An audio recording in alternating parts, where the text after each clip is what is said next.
The alarm blared at 5:30 a.m., its harsh buzz cutting through Michael Reynolds' shallow sleep.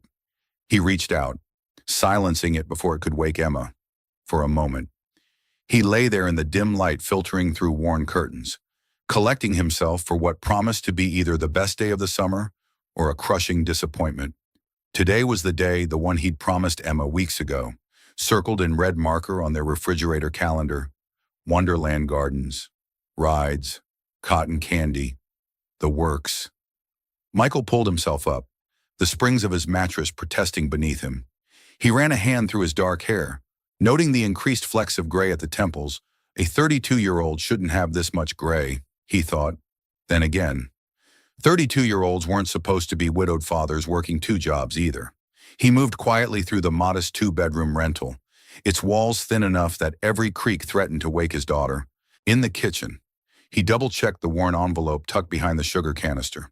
He'd been adding to it for weeks now, tips from the garage, money saved by skipping lunches, the birthday check his mother had sent last month that he'd pretended to spend on himself.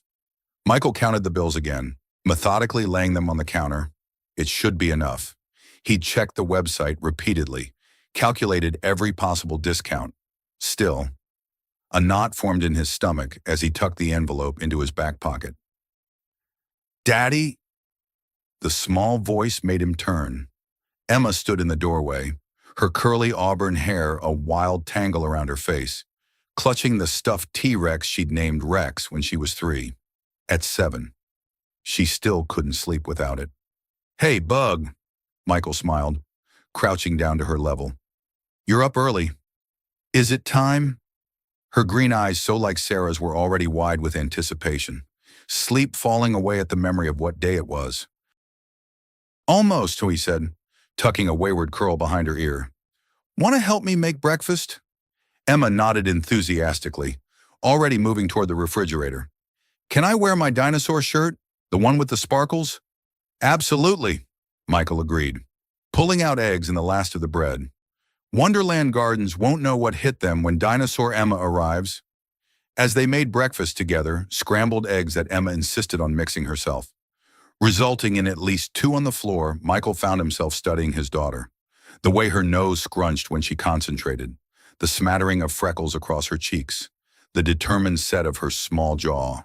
She looked more like Sarah every day, a fact that simultaneously warmed and ached in his chest. 3 years. 3 years since the phone call that had shattered their world. Sarah had been driving home from her shift at the hospital, always the responsible one, the planner, the steady foundation of their family. A drunk driver had crossed the median. Just like that, their carefully constructed life had collapsed. Michael had been an engineering project manager then, on track for promotion, but overnight, he became a single father to a devastated 4-year-old who couldn't understand why mommy wasn't coming home. The family medical leave ran out. The late nights and sudden emergencies became impossible to balance with corporate expectations.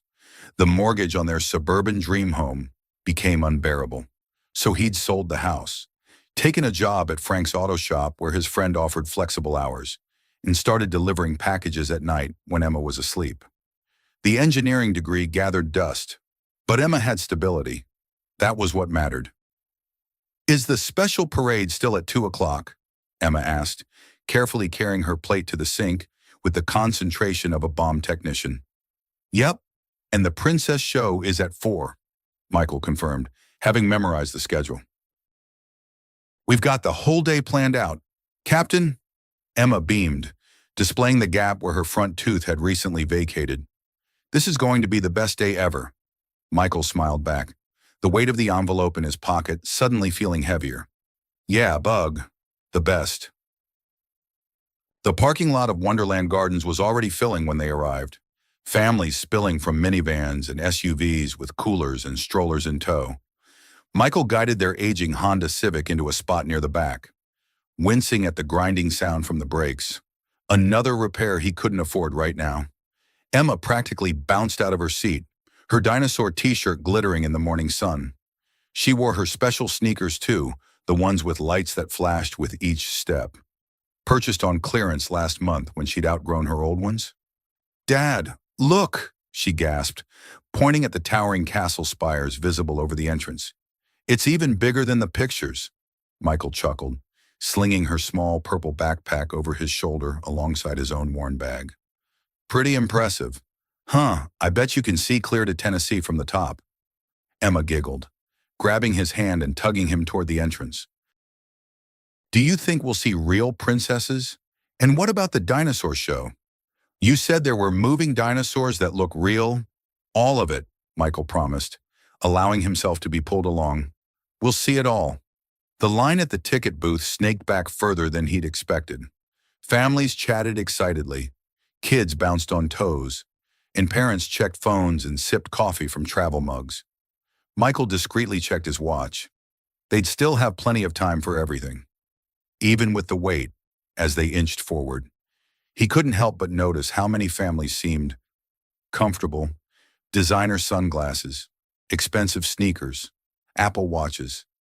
He glanced down at his own faded jeans and the work boots he'd carefully cleaned last night, suddenly self-conscious. Dad, can I get mouse ears? Zoe from my class got some when she came, and they light up at night. Emma tugged at his sleeve, pointing to a little girl ahead of them sporting sequined ears that probably cost as much as their gas money for the week.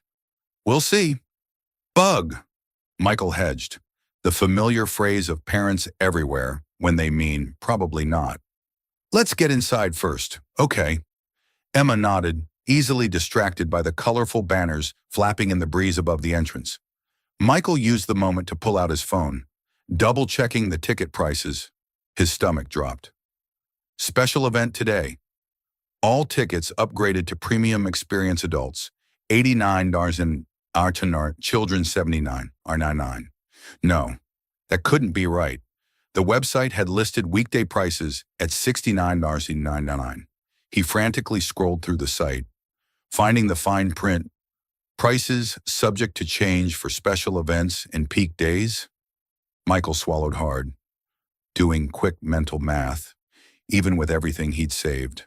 They would be short, not by much, but enough. Dad, we're getting closer. Emma bounced beside him, oblivious to his distress. I can almost see the ticket booth. He forced a smile. Mind racing. Maybe there was a discount he hadn't considered. Military, no. RDA member, he wasn't. Local resident. Worth a try, though Willow Creek was technically the next county over. The line moved steadily forward, each step tightening the knot in Michael's chest. Emma skipped beside him, chattering about which ride she wanted to try first. He barely heard her, too focused on the growing reality that he might have to break her heart. 3 families ahead of them now, then 2, then 1. Next, please. Michael stepped forward, Emma's hand in his. The ticket attendant, a cheerful woman with a Cindy name tag and a practiced smile, greeted them from behind the glass.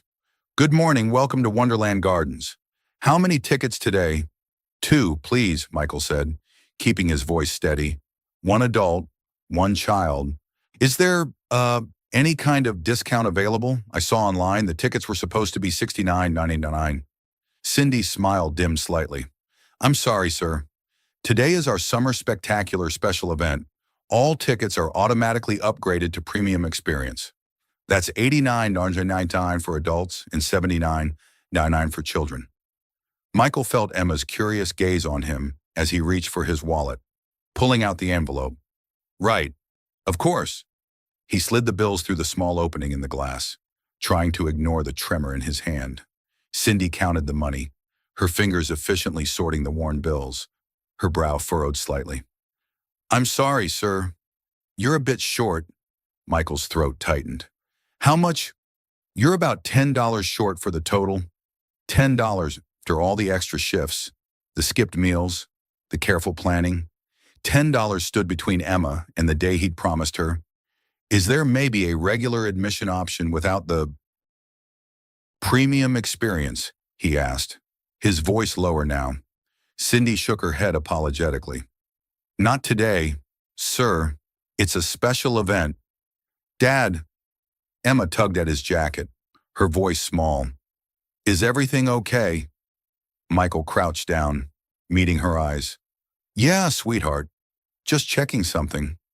The lie tasted bitter, but he couldn't bear to see the disappointment bloom across her face. Not yet.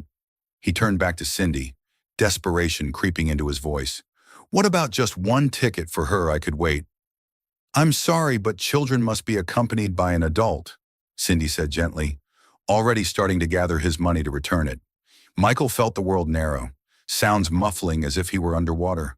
Behind him, the lines shifted impatiently. He could feel the weight of stares on his back, imagining the judgments, the failure, the disappointment that would soon claim Emma's excited face.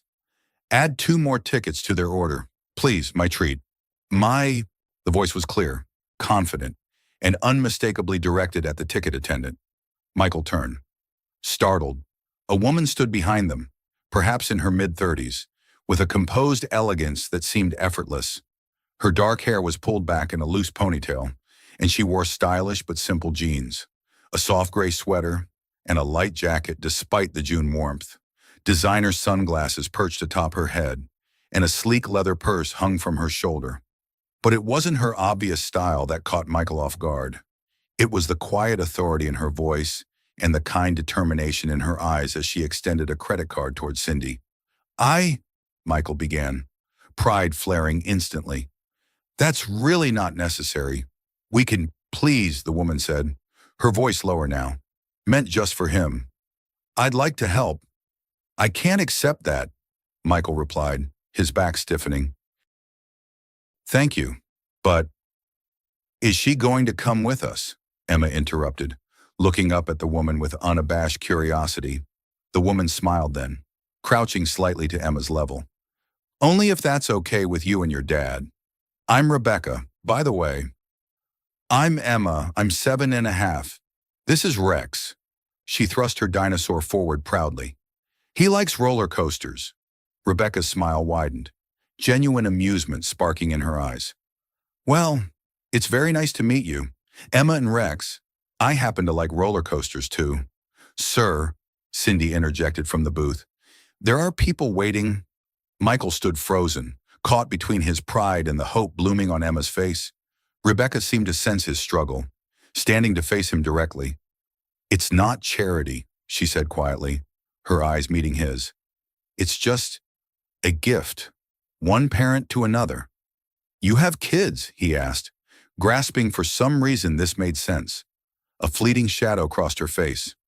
No, but I know what it means to want to make someone happy. The line behind them shifted again, murmurs of impatience growing louder. Emma looked between the adults, confusion replacing her excitement. Sir, Cindy said firmly, I need a decision. Michael exhaled slowly, his shoulders dropping a fraction. Okay, he said finally, the word feeling both like surrender and relief. Thank you.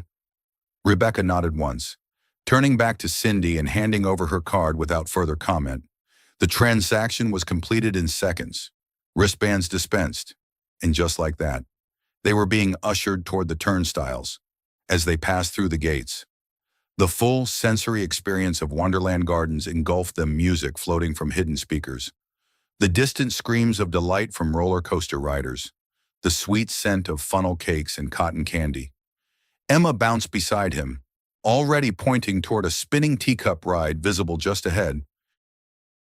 Thank you, Michael said to Rebecca, awkwardness settling between them. I don't even know your last name. Morgan, she supplied with a small smile. Rebecca Morgan. Michael Reynolds, he offered, extending his hand. And you've met Emma. Rebecca shook his hand firmly. Nice to officially meet you both.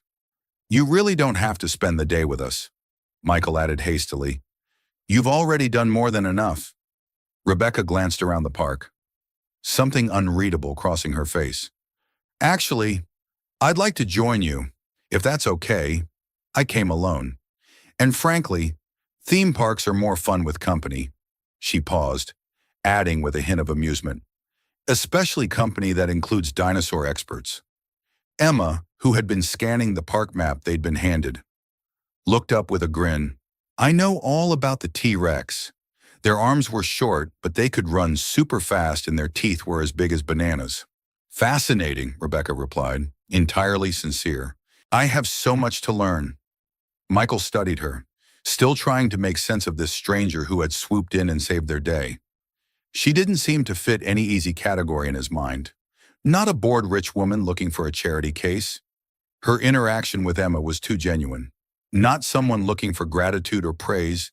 She seemed almost uncomfortable with his thanks. So, Rebecca asked, turning to Emma, what ride should we try first? Dinosaur expert. Emma didn't hesitate. Teacup twister. It spins super fast and makes your brain feel funny. Rebecca laughed, glancing at Michael with raised eyebrows. Brain funny sounds perfect.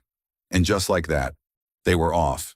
Emma leading the way, her light-up sneakers flashing with each excited step.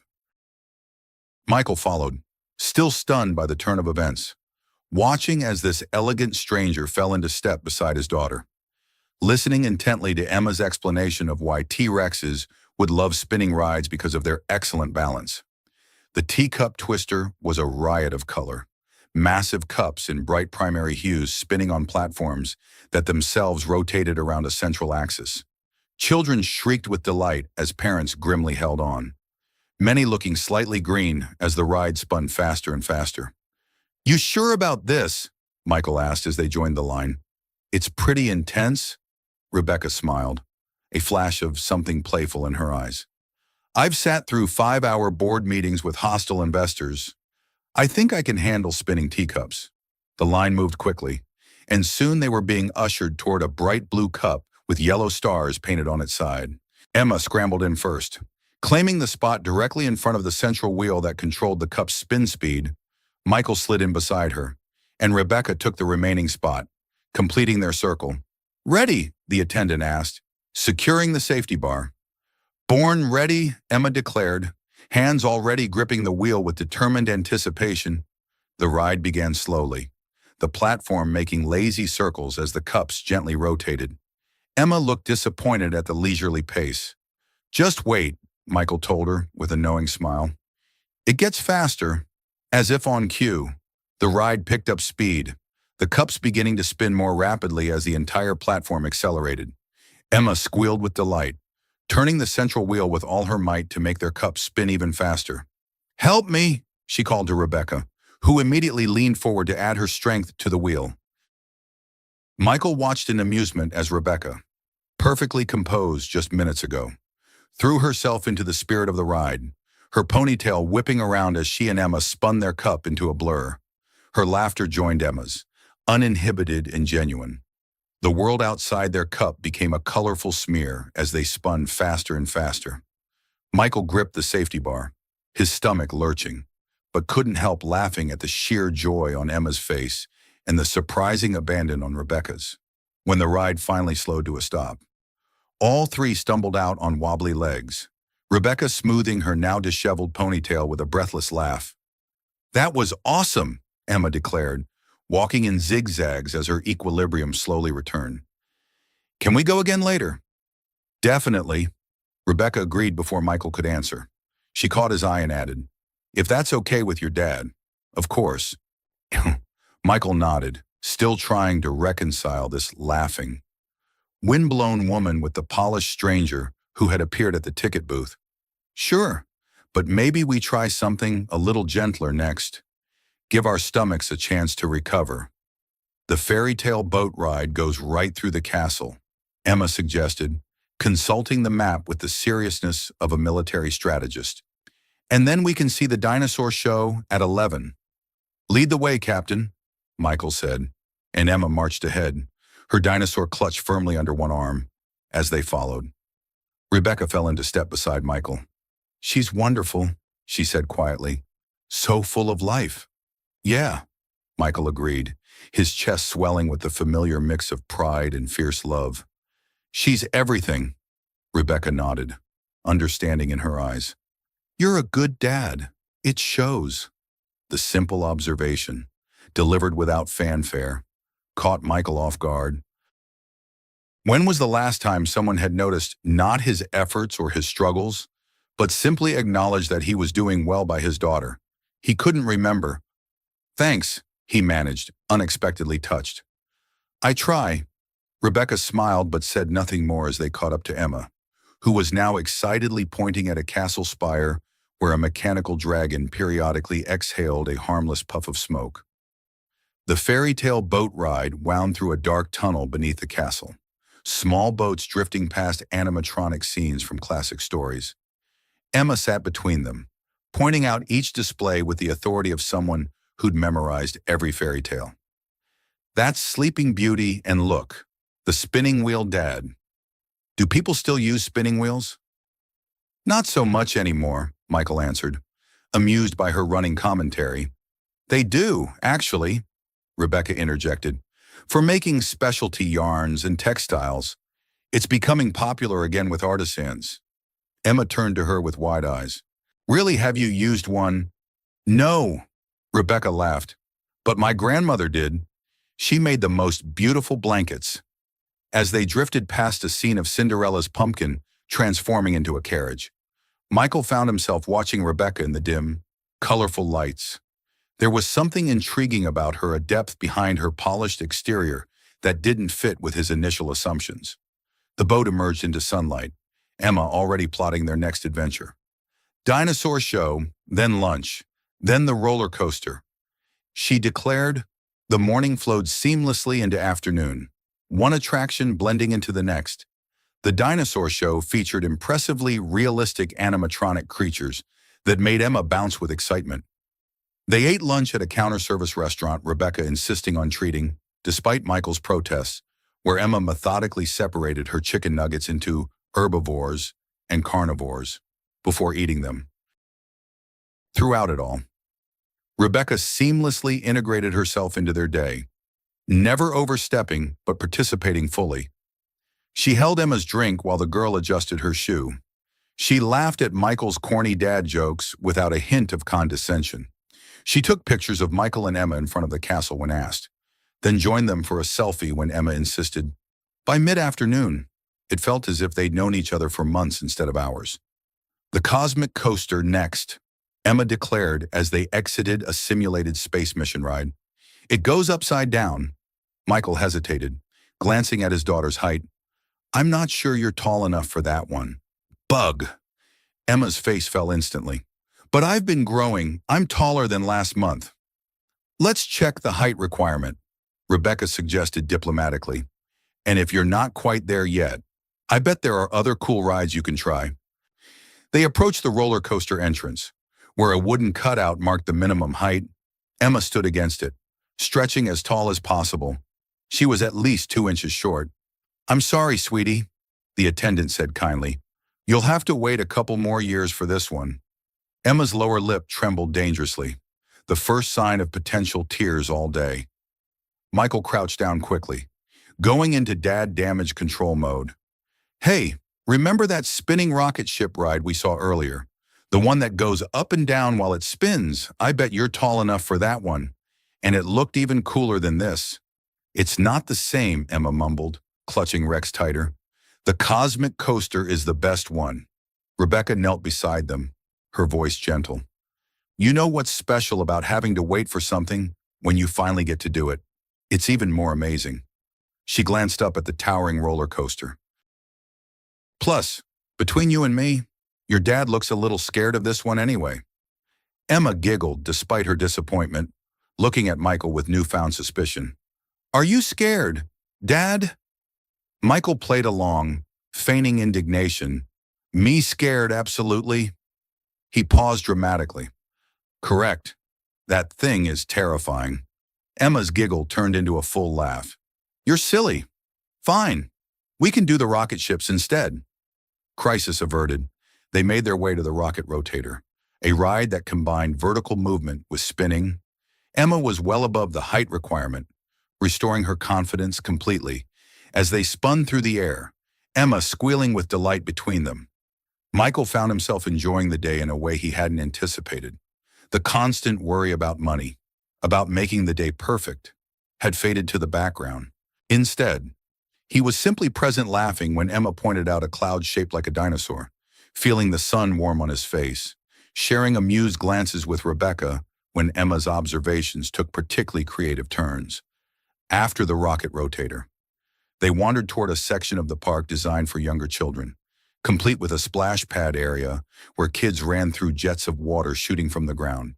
"Can I get wet? Dad, please," Emma begged, already eyeing the children running through the water. Michael hesitated, not having packed a change of clothes. "I don't know. Bug, your shoes will get soaked, and we still have a lot of walking to do." "Actually," Rebecca interjected, pointing to a nearby kiosk, "they sell water shoes and ponchos right there. If you want." I can handle it," Michael interrupted, perhaps too quickly. He'd accepted the tickets and lunch, but a line had to be drawn somewhere. "But thank you." Rebecca nodded, understanding without offense. "Of course." Michael purchased the cheapest pair of water shoes available, wincing slightly at the price but deciding Emma's joy was worth the expense. She kicked off her regular shoes, which Michael tucked into her backpack, and darted toward the splash pad with unbridled excitement. "She's fearless," Rebecca observed as they watched Emma run directly through the highest water jet. "Always has been," Michael agreed. "Even as a toddler, she was the one climbing to the highest slide, jumping off the highest step, gave her mother heart attacks regularly." It was the first time he'd mentioned Sarah all day, and the words slipped out before he realized it. A familiar pang followed, though duller than it once had been. Rebecca seemed to sense the shift. "How long has it been?" she asked quietly. Michael glanced at her, surprised by her perception. 3 years. Car accident." Rebecca's expression softened with genuine sympathy. "I'm so sorry." "Yeah," Michael said, watching Emma splash through the water. "Me too." They stood in companionable silence for a moment, watching Emma play. There was something comforting about Rebecca's presence. No platitudes, no awkward attempts to change the subject, just quiet understanding. "She has your smile," Rebecca finally said. "Same crinkles around the eyes." Michael felt the corner of his mouth lift involuntarily. Everyone always said she looked just like her mom. But yeah, the smile's all Reynolds. Emma ran over then, dripping wet and grinning from ear to ear. "Dad, there's a rainbow in the water when the sun hits it. Come see." She grabbed his hand with wet fingers, tugging him toward the splash pad. Michael laughed, allowing himself to be pulled along. "You too," Emma called back to Rebecca, extending her other hand. Rebecca hesitated only briefly before kicking off her flats and setting her purse safely aside. She took Emma's offered hand and followed them into the spray of water. The next few minutes dissolved into laughter and shrieks as they darted through the water jets. Michael found himself thoroughly soaked, his t-shirt clinging to his shoulders, hair dripping into his eyes. Rebecca was equally drenched, her carefully styled ponytail now plastered against her neck. Mascara slightly smudged beneath her eyes. But it was the unrestrained joy on her face that struck him, all traces of her composed, polished exterior washed away, replaced by genuine, childlike delight. "The rainbow," Emma shouted, pointing to where sunlight refracted through the spray, creating a small but perfect arc of colors. "See it?" They huddled together, squinting through the mist at the ephemeral rainbow. For a moment, the three of them stood still, united in simple wonder at the ordinary magic of light through water. The moment broke when a particularly powerful jet suddenly erupted beneath them, soaking them further and sending them scrambling away with surprised laughter. They retreated to a nearby bench, Emma declaring herself officially waterlogged with dramatic flair. Michael pulled a small towel from his backpack he'd learned years ago to always be prepared for messes and helped Emma dry her face and arms. Rebecca wrung water from her ponytail, laughing as she attempted to restore some order to her appearance. "Well, that was refreshing," she said wryly, blotting at her face with a tissue from her purse. "Sorry about your clothes," Michael offered. Noticing the designer label peeking from her jacket, Rebecca waved away his concern. "Clothes dry. Memories last." She checked her watch, then looked up with a smile. "Perfect timing, the princess parade is about to start. Should we grab a spot?" Emma leapt up, water shoes squeaking. "Yes, I want to see the ice princess. She's my favorite." They found a good viewing area along the parade route, Emma positioned in front with Michael and Rebecca standing behind her. Other families pressed in around them, parents hoisting smaller children onto shoulders for better views. "You've been to Wonderland before?" Michael asked Rebecca as they waited, curious about her familiarity with the schedule. "Once or twice," she replied with a small smile. "Business functions, mostly, team building events, client entertainment." She looked around, adding softly, "It's different experiencing it like this." "Better or worse?" Michael asked, genuinely curious. Rebecca's gaze settled on Emma, who was practically vibrating with anticipation. "Infinitely better." The parade began with a fanfare of trumpets, princesses and characters appearing on elaborate floats. Emma squealed with delight as each new character appeared, waving enthusiastically when the Ice Princess passed by in a shower of artificial snowflakes. Michael found himself watching Rebecca's reactions as much as the parade. There was something fascinating about seeing the spectacle reflected in her eyes, a mixture of appreciation and wistfulness that suggested deeper thoughts than the moment demanded. As the final float passed and the crowd began to disperse, Emma turned to them with flushed cheeks and sparkling eyes. "That was amazing. Did you see how the dragon breathed real fire?" And the Ice Princess waved right at me. "She definitely did," Rebecca confirmed solemnly. "I think she recognized a fellow royalty." Emma beamed at the suggestion, standing a little taller. "What should we do next?" Michael checked his watch, surprised to find it was already late afternoon. The day had flown by faster than he'd expected. "The animal show starts in 20 minutes, he suggested, "and it's on the way to the Enchanted Carousel, which I know you wanted to ride." "Perfect," Emma declared, already consulting her now wrinkled park map. "And then we can get ice cream." They made their way toward the animal amphitheater, their clothes still damp but drying in the warm afternoon sun. Emma skipped ahead, stopping periodically to make sure they were following. "She has incredible energy," Rebecca commented as they walked. "Always has," Michael agreed. "Even as a baby, she was constantly in motion. Sarah used to joke that she'd burned a marathon's worth of calories just trying to keep up with her." "Sarah was your wife?" Rebecca asked gently. Michael nodded. "High school sweethearts. If you can believe it, everyone said it wouldn't last. But we were together 15 years before." He trailed off, then cleared his throat. "She was a nurse, pediatric unit. Kids loved her. Like mother, like daughter," Rebecca observed, watching Emma charm an older couple with an enthusiastic explanation of her dinosaur. "Yeah," Michael agreed softly. "Just like her." They reached the amphitheater and found seats just as the show was about to begin. For the next 30 minutes, they watched trained dogs, birds, and even a small pig perform impressive tricks. Emma was enthralled, gasping audibly when a colorful macaw flew directly over their heads. Halfway through the show, Michael noticed Rebecca checking her phone discreetly. A slight frown crossed her face as she read whatever was on the screen, her fingers moving quickly to type a response before tucking the phone away again. The momentary glimpse of tension was gone so quickly, Michael almost thought he'd imagined it. Rebecca was once again fully engaged with the show, laughing alongside Emma when the pig rolled over and played dead. After the animal show, they made their way to the Enchanted Carousel, an elaborately decorated vintage merry-go-round with hand-painted horses and mythical creatures. Emma immediately selected a purple unicorn with a flowing silver mane, climbing aboard with practiced ease. "Which one are you going to ride?" she asked Rebecca, who was surveying the carousel with appreciation. Rebecca considered, walking along the platform. "I think this one."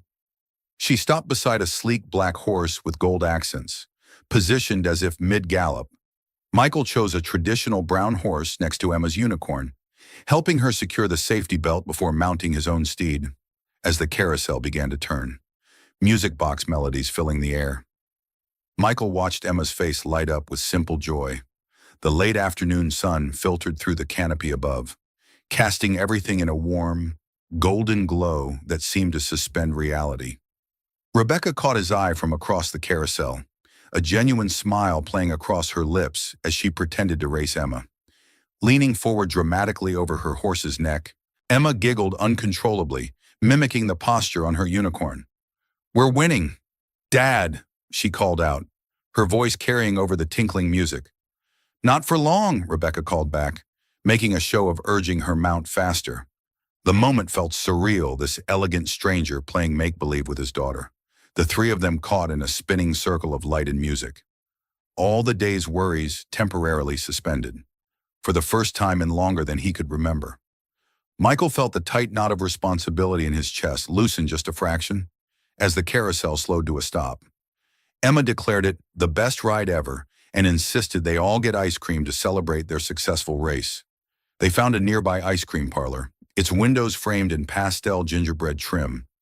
Emma selected a rainbow sherbet with sprinkles. Michael opted for classic chocolate, and Rebecca chose strawberry in a cup rather than a cone. They sat at a small wrought iron table outside the parlor, watching people stream past as the afternoon began its gradual slide toward evening. Emma recounted her favorite moments of the day so far, ice cream occasionally dripping onto her dinosaur shirt unnoticed. And then, when the parrot flew right over us, I could feel the wind from his wings," she exclaimed, gesturing with her cone and nearly sending a scoop of sherbet flying. "Careful there, bug," Michael warned, handing her a napkin. Rebecca watched their interaction with a soft expression that Michael couldn't quite decipher. There was something almost wistful in her gaze, as if she were observing something precious but distant. "What about you?" he asked, breaking her reverie. "What's been your favorite part so far?" Rebecca seemed surprised by the question, as if she hadn't considered herself a participant entitled to preferences.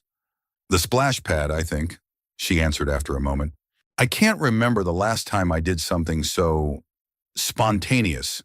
Her phone buzzed again, and this time Michael definitely caught the flash of tension that crossed her face as she glanced at the screen. She silenced it without responding, tucking it back into her purse with a barely perceptible sigh. "Everything okay?" Michael asked, curiosity getting the better of him. "Fine," Rebecca replied automatically, then seemed to reconsider. "Just work. It never quite stops." "What do you do?" Emma asked, ice cream now smeared across one cheek. Rebecca hesitated, as if choosing her words carefully. "I help companies solve problems.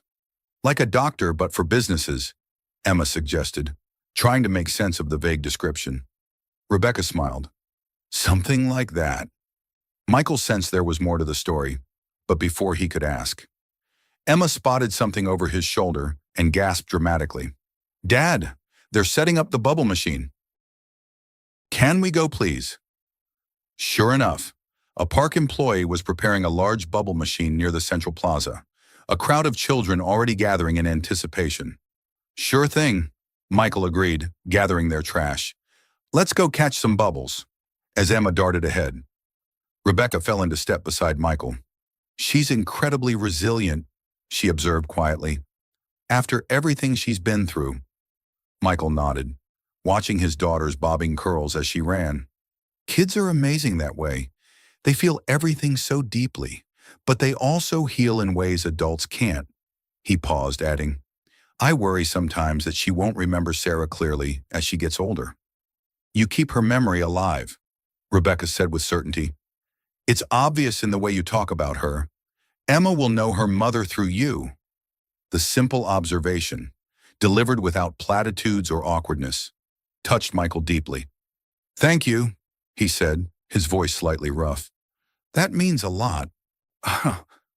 They reached the bubble area, where Emma was already spinning amidst a cloud of iridescent spheres, laughing as they popped against her outstretched hands. The late afternoon sun caught each bubble, turning them into miniature prisms that scattered rainbow light across the plaza. Rebecca's phone buzzed again, more insistently this time. She glanced at it, her expression hardening slightly. "I'm sorry," she said to Michael. "I need to take this. Just give me a minute." "Of course," Michael replied, curiosity piqued. "We'll be right here." Rebecca stepped away, moving toward a less crowded area near a decorative fountain. Michael kept one eye on Emma while discreetly observing Rebecca's conversation, though he couldn't hear her words. Her body language had transformed completely back straight, gestures precise, expression controlled. This was a different Rebecca than the one who had laughed on the carousel and run through the splash pad. She paced slightly as she spoke, One arm crossed over her chest while the other held the phone to her ear. Her expression shifted from controlled to frustrated, her free hand now gesturing more emphatically, though she kept her voice low. The tension radiating from her was unmistakable. After several minutes, Rebecca ended the call, standing motionless for a moment with closed eyes as if collecting herself. When she returned to Michael's side, her composed smile was back in place, though it didn't quite reach her eyes.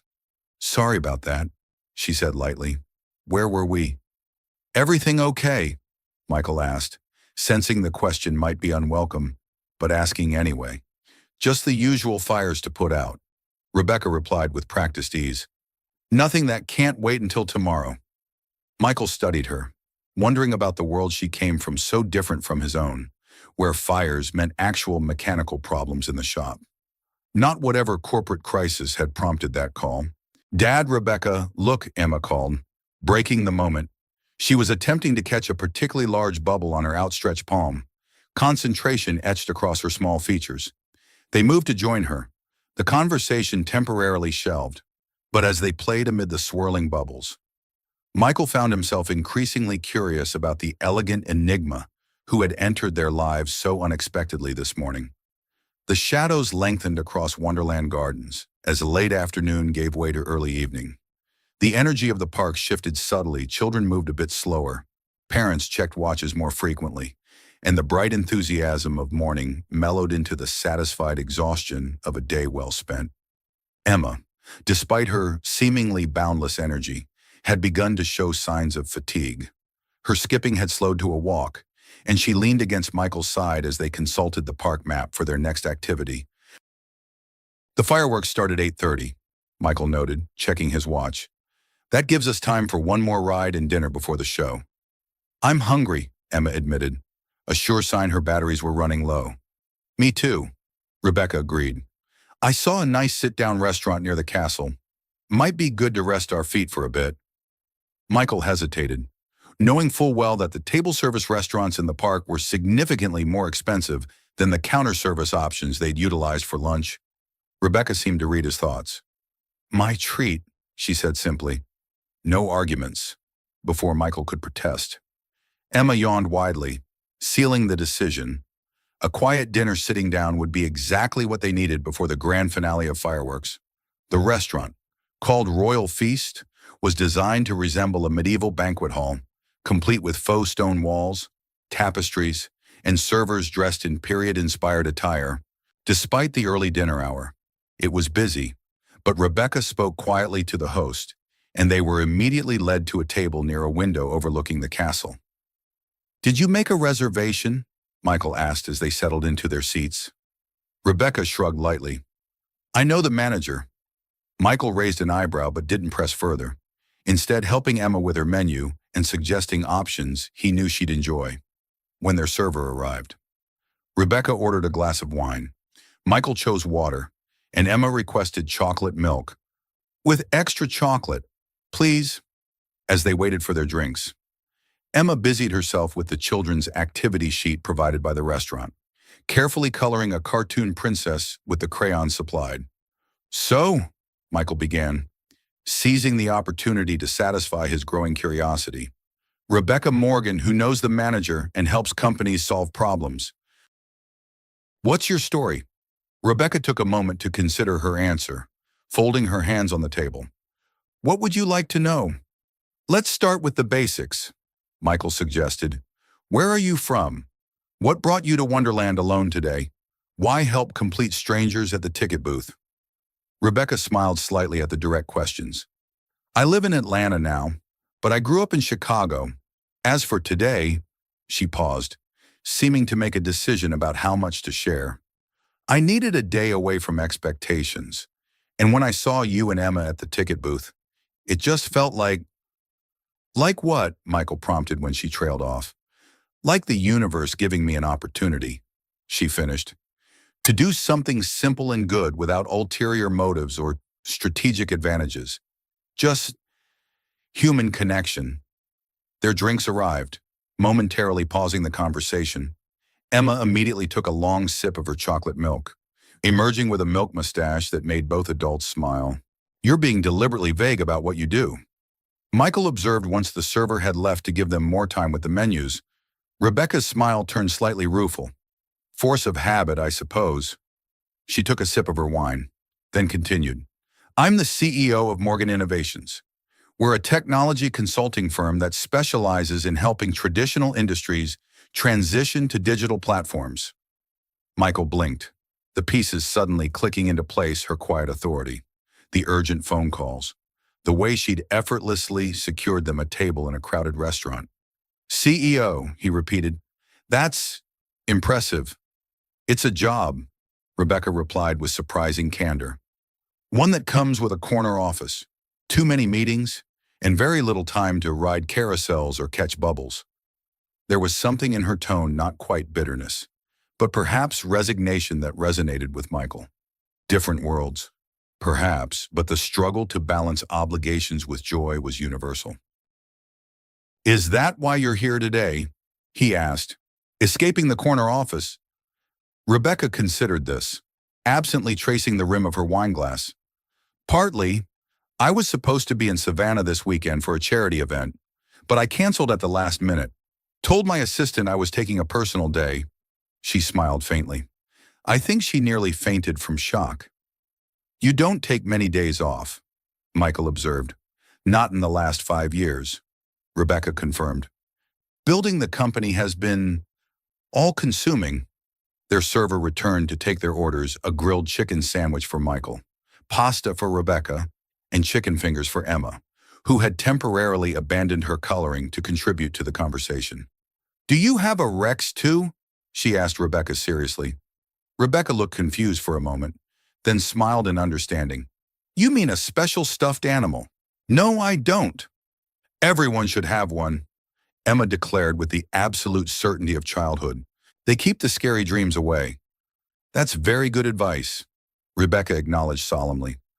I'll have to remember that. As their food arrived and they began to eat, the conversation shifted to lighter topics. Favorite movies. Emma was currently obsessed with anything featuring dinosaurs or princesses, preferably both. Music preferences. Michael admitted a weakness for 90s grunge, while Rebecca confessed to secretly enjoying pop music in her car. And dream vacations. Emma wanted to visit the real castle that the Princess Castle is based on, while Michael described a quiet cabin by a lake. Throughout the meal, Michael found himself increasingly drawn to Rebecca's company. Beyond her obvious intelligence and success, there was a genuine warmth to her interactions with Emma and a refreshing directness when speaking with him. She listened when they spoke, truly listened, not just waiting for her turn to talk, a quality Michael had found increasingly rare in his experience. As they finished their meals, Emma's eyelids had begun to droop slightly, the long day finally catching up with her boundless energy. Maybe we should skip the fireworks, Michael suggested, noting her fatigue. It's been a long day, and they don't start for another hour. No, Emma protested immediately, sitting up straighter. I'm not tired. I want to see the fireworks. Rebecca checked her watch thoughtfully. The show is only 20 minutes long, and it's the perfect end to the day. She hesitated, then added, Actually, I might be able to help with the wait. There's a special viewing area not far from here, away from the crowds. It has comfortable seating, and Emma could rest until the show starts.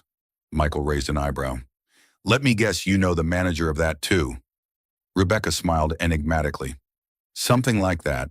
After Rebecca paid for dinner, brushing aside Michael's renewed protests with surprising firmness, they followed her through the increasingly crowded park.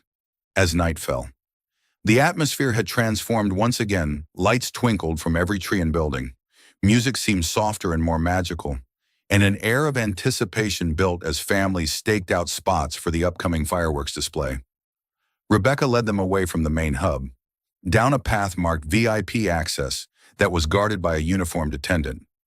She exchanged a few quiet words with him, and he immediately unhooked the velvet rope, waving them through with a respectful nod. Okay, seriously, Michael said as they walked down the secluded path. Who are you? Really the owner's daughter? Rebecca laughed, genuine amusement lighting her face. Nothing so dramatic. My company did some digital transformation work for the park's parent corporation last year. One of the perks was VIP access whenever I wanted. The path opened onto a small private viewing area set on a slight rise overlooking the castle and the lake beyond. Comfortable cushioned benches were arranged in a semicircle, offering perfect views of where the fireworks would appear. A small refreshment table was set up to one side, offering bottled water, popcorn, and cookies. Emma's eyes widened at the exclusive setup. "This is amazing. It's like we're royalty." "For tonight, we are," Rebecca agreed, guiding them to a bench in the center of the viewing area. Only 2 other families occupied the space, leaving plenty of room for them to spread out comfortably. Emma settled between Michael and Rebecca, accepting a small bag of popcorn from the attendant with a polite thank you that made Michael smile with paternal pride. Despite her excitement about the upcoming show, she leaned against his side, her body relaxing as she nibbled on her popcorn. The night had cooled slightly, and Michael noticed Emma shiver almost imperceptibly before he could react. Rebecca was already shrugging out of her light jacket. "Here," she said, draping it gently around Emma's shoulders. "Can't have our dinosaur expert catching a chill." Emma snuggled into the jacket, which was far too big but perfectly cozy. "It smells nice," she observed. "Like flowers." "Jasmine?" Rebecca supplied with a smile. "It's my favorite scent." They sat in comfortable silence as the minutes ticked toward showtime, the park lights dimming gradually to prepare for the spectacle. Emma's head grew heavier against Michael's arm, though she insisted she was just resting my eyes for a minute when he asked if she was getting sleepy. "She's fighting it hard," Michael murmured to Rebecca over Emma's head. "Determined not to miss a thing? Stubborn," Rebecca observed with a smile. "I wonder where she gets that from." Michael chuckled softly. "Guilty as charged." Though her mother was just as bad, maybe worse, in the near darkness, with Emma half dozing between them, the conversation felt more intimate, the barriers between strangers further dissolving. "Thank you," Michael said quietly, "for today, not just the tickets, but everything. It's been a long time since we've had a day like this." Rebecca was silent for a moment, her profile illuminated by the soft lights from the path behind them. "I should be thanking you," she finally replied. "Both of you. This has been," she seemed to search for the right word, "real. More real than anything I've done in a very long time." Before Michael could respond, the lights went out completely, and a hush fell over the park. Emma jerked awake immediately, all traces of fatigue vanishing as she sat up straight, eyes fixed on the dark sky above the castle. The first firework exploded in a burst of golden red, its boom echoing across the water. Emma gasped in delight, grabbing both Michael's and Rebecca's hands in excitement. "It's starting," she whispered unnecessarily, her face upturned in wonder. More fireworks followed, blues and greens arcing high before cascading down in shimmering waterfalls of light. Purples and pinks exploding in perfect synchronization with the sweeping musical score that now filled the night air. "Look, Dad, that one looks like a flower." Emma pointed as a particularly elaborate burst bloomed across the sky. "Beautiful," Michael agreed, though he found his gaze drawn as much to his daughter's enraptured expression as to the spectacle above. These were the moments he lived for, the pure, uncomplicated joy that reminded him why every struggle, every sacrifice was worthwhile. He glanced over at Rebecca and found her watching Emma too, a soft smile playing across her lips, catching his gaze. She didn't look away or pretend she hadn't been observing them. Instead, she held his eyes for a moment, something unspoken passing between them, a shared appreciation for the wonder of childhood. Perhaps, or a deeper connection neither had anticipated when the day began. The grand finale erupted overhead, dozens of fireworks exploding simultaneously in a thunderous symphony of light and sound that illuminated the entire park. Emma bounced on the bench, clapping her hands in delight as the final golden shower of sparks slowly faded from the sky, leaving behind only the acrid scent of gunpowder and the echoing applause of the crowd. As the park lights gradually came back on, Emma turned to Rebecca with shining eyes. "That was the best day ever," she declared with absolute conviction. Rebecca smiled, something vulnerable flickering across her face for just an instant. Yes, she agreed softly. It really was. The spell broken. Reality began to reassert itself. Other families gathered their belongings, heading toward the exits. The park would be closing soon, the magical day coming to its inevitable end. We should probably head out, Michael said, reluctance evident in his voice. It's already past someone's bedtime. I'm not tired, Emma protested automatically. Though her eyelids were growing heavy again now that the excitement of the fireworks had passed, they made their way toward the exit, Emma walking between them, occasionally listing to one side or the other as fatigue caught up with her. By the time they reached the main gate, she was struggling to keep her eyes open, her steps slowing dramatically. Michael scooped her up without comment, settling her against his shoulder where she immediately rested her head. Rex clutched securely in one hand. I can give you a ride home, Rebecca offered as they passed through the turnstiles into the now crowded parking lot. My car's right over there. She pointed to a sleek black SUV parked in a reserved section near the entrance. Michael hesitated, glancing down at his drowsy daughter. The prospect of navigating the crowded lot to find his car, then driving home with an exhausted child, was less than appealing. Still, accepting more help felt like crossing another line. That's really not necessary, he began, but Emma lifted her head slightly. Can we? Dad, she mumbled sleepily. I'm so tired. That settled it. If you're sure it's not out of your way, Michael conceded. Not at all, Rebecca assured him, leading the way to her vehicle. The SUV was as luxurious inside as its exterior suggested: soft leather seats, advanced technology dashboard, even small screens built into the headrests. Rebecca opened the back door, helping Michael settle Emma into the booster seat that was already installed. You have a booster seat? Michael asked, surprised. My sister's kids, Rebecca explained as she secured the straps around the now half-asleep Emma. They visit occasionally. They climbed into the front seats, and Rebecca started the engine, the vehicle purring to life with barely a sound. Where to? She asked, entering the navigation system. Michael gave her his address in Willow Creek, trying not to feel self-conscious about the modest neighborhood she'd be driving to, as they pulled away from Wonderland Gardens, the castle still illuminated behind them. A comfortable silence settled in the car. Emma was fully asleep now, her breathing deep and even. Rex tucked securely under one arm, and Rebecca's jacket still draped around her shoulders. She's out, Michael observed softly, glancing back at his daughter. Probably won't wake up until morning. Rebecca smiled, keeping her eyes on the road. She had quite a day. You both did. We all did, Michael corrected gently. I still can't believe you spent your entire day with us. Rebecca's hands flexed slightly on the steering wheel. Best decision I've made in a long time. They drove in silence for a few minutes, the lights of the highway sliding past the windows. Michael found himself studying Rebecca's profile in the dim glow of the dashboard, the elegant line of her jaw, the slight furrow of concentration between her brows as she drove, the way she occasionally tucked a strand of hair behind her ear. So, he began, breaking the silence. CEO of Morgan Innovations.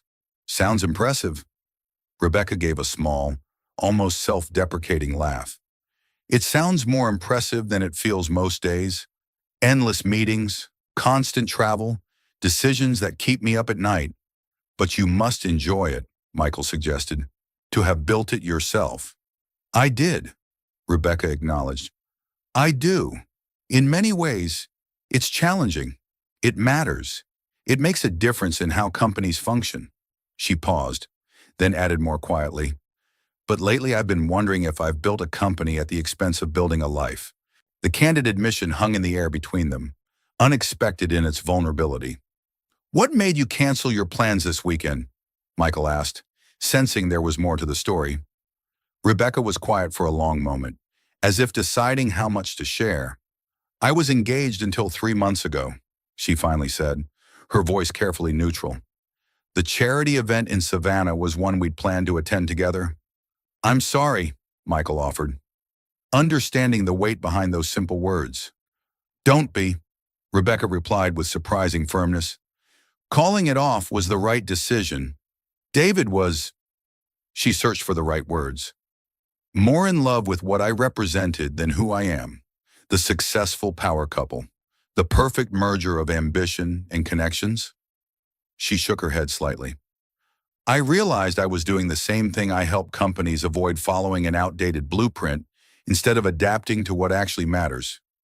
What does matter? Michael asked quietly.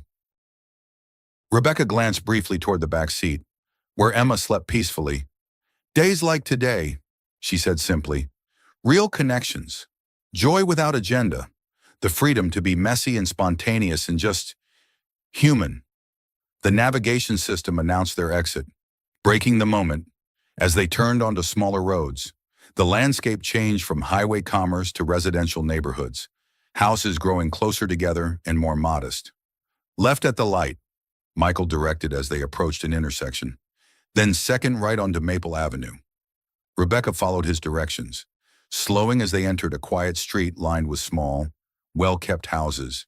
She pulled up in front of the address he'd provided, a modest one-story rental with a small front porch and a yard that showed signs of careful maintenance despite its size.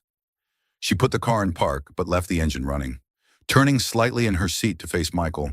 In the dim glow of the street lamp, her expression was soft, almost hesitant. Thank you, she said quietly, for sharing your day with me, for letting me be part of it. Thank you for making it possible, Michael replied, equally soft. Emma will remember this forever. An awkward silence fell between them, both sensing that something significant was ending, but unsure how to acknowledge it. I should get her inside, Michael finally said, gesturing toward the sleeping Emma. Of course. Michael climbed out and carefully extracted his daughter from the booster seat, managing to transfer her to his shoulder without fully waking her. Rebecca got out as well, opening the trunk to retrieve Emma's backpack and Rex, who had fallen to the floor during the drive. Here, she said, handing them to Michael. Don't forget these. Your jacket, Michael remembered suddenly, realizing Emma was still wrapped in Rebecca's light coat. Keep it, Rebecca said with a small smile. She looks comfortable. They stood for a moment on the sidewalk, the sleeping child between them, both reluctant to end the unexpected connection that had formed over the course of one extraordinary day. Well, Michael finally said, shifting Emma slightly on his shoulder. I guess this is goodbye. Rebecca nodded, something unreadable flickering in her eyes. I guess it is. She leaned forward suddenly, pressing a gentle kiss to Emma's head, then stepped back, her professional composure sliding back into place like a familiar mask. Goodbye, Michael, she said softly. Take care of your dinosaur expert. Goodbye, Rebecca, he replied, watching as she slipped back into her car and pulled away, taillights disappearing around the corner like the final fading sparks of the evening's fireworks. Standing there in the quiet night, his sleeping daughter heavy against his shoulder, Michael felt an unexpected hollowness in his chest. The day had been perfect, more than perfect, but now it was over, leaving behind memories that would have to be enough. With a quiet sigh, he turned and carried Emma up the short path to their front door, wondering if they'd ever see Rebecca Morgan again. The garage hummed with the familiar sounds of metal against metal, the rhythmic clank of wrenches, and the occasional hiss of compressed air. Michael wiped sweat from his brow with the back of his hand, leaving a smudge of grease across his forehead as he leaned deeper under the hood of Mrs. Patterson's aging Buick. Reynolds, Frank's gruff voice called from the office. Phone call. Michael straightened, his back protesting after 2 hours bent over the engine. Coming. He wiped his hands on a shop rag as he made his way to the small office tucked in the corner of Frank's auto shop. The cramped space smelled of coffee and motor oil, with faded posters of classic cars lining the walls and paperwork stacked haphazardly on every surface. Frank, a barrel-chested man in his 60s with steel-gray hair and permanent grease under his fingernails, held out the phone. School, he said simply. Michael's heart immediately accelerated. Calls from school rarely meant good news. This is Michael Reynolds, he said, pressing the receiver to his ear. Mr. Reynolds, this is Miss Thompson from Willow Creek Elementary. Emma's fine, she added quickly, sensing his concern.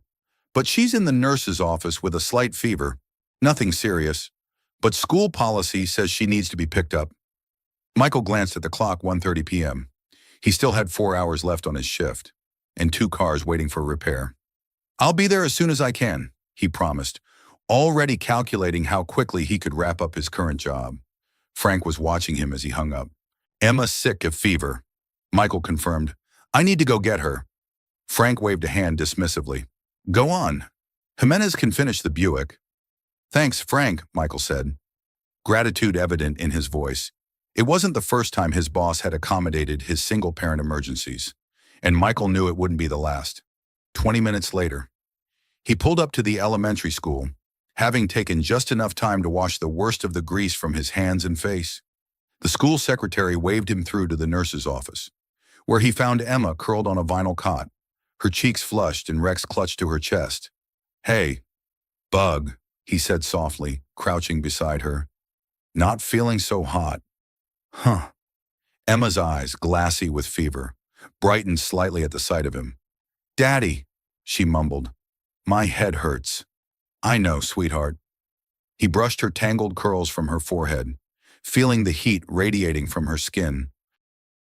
"Let's get you home." "Okay."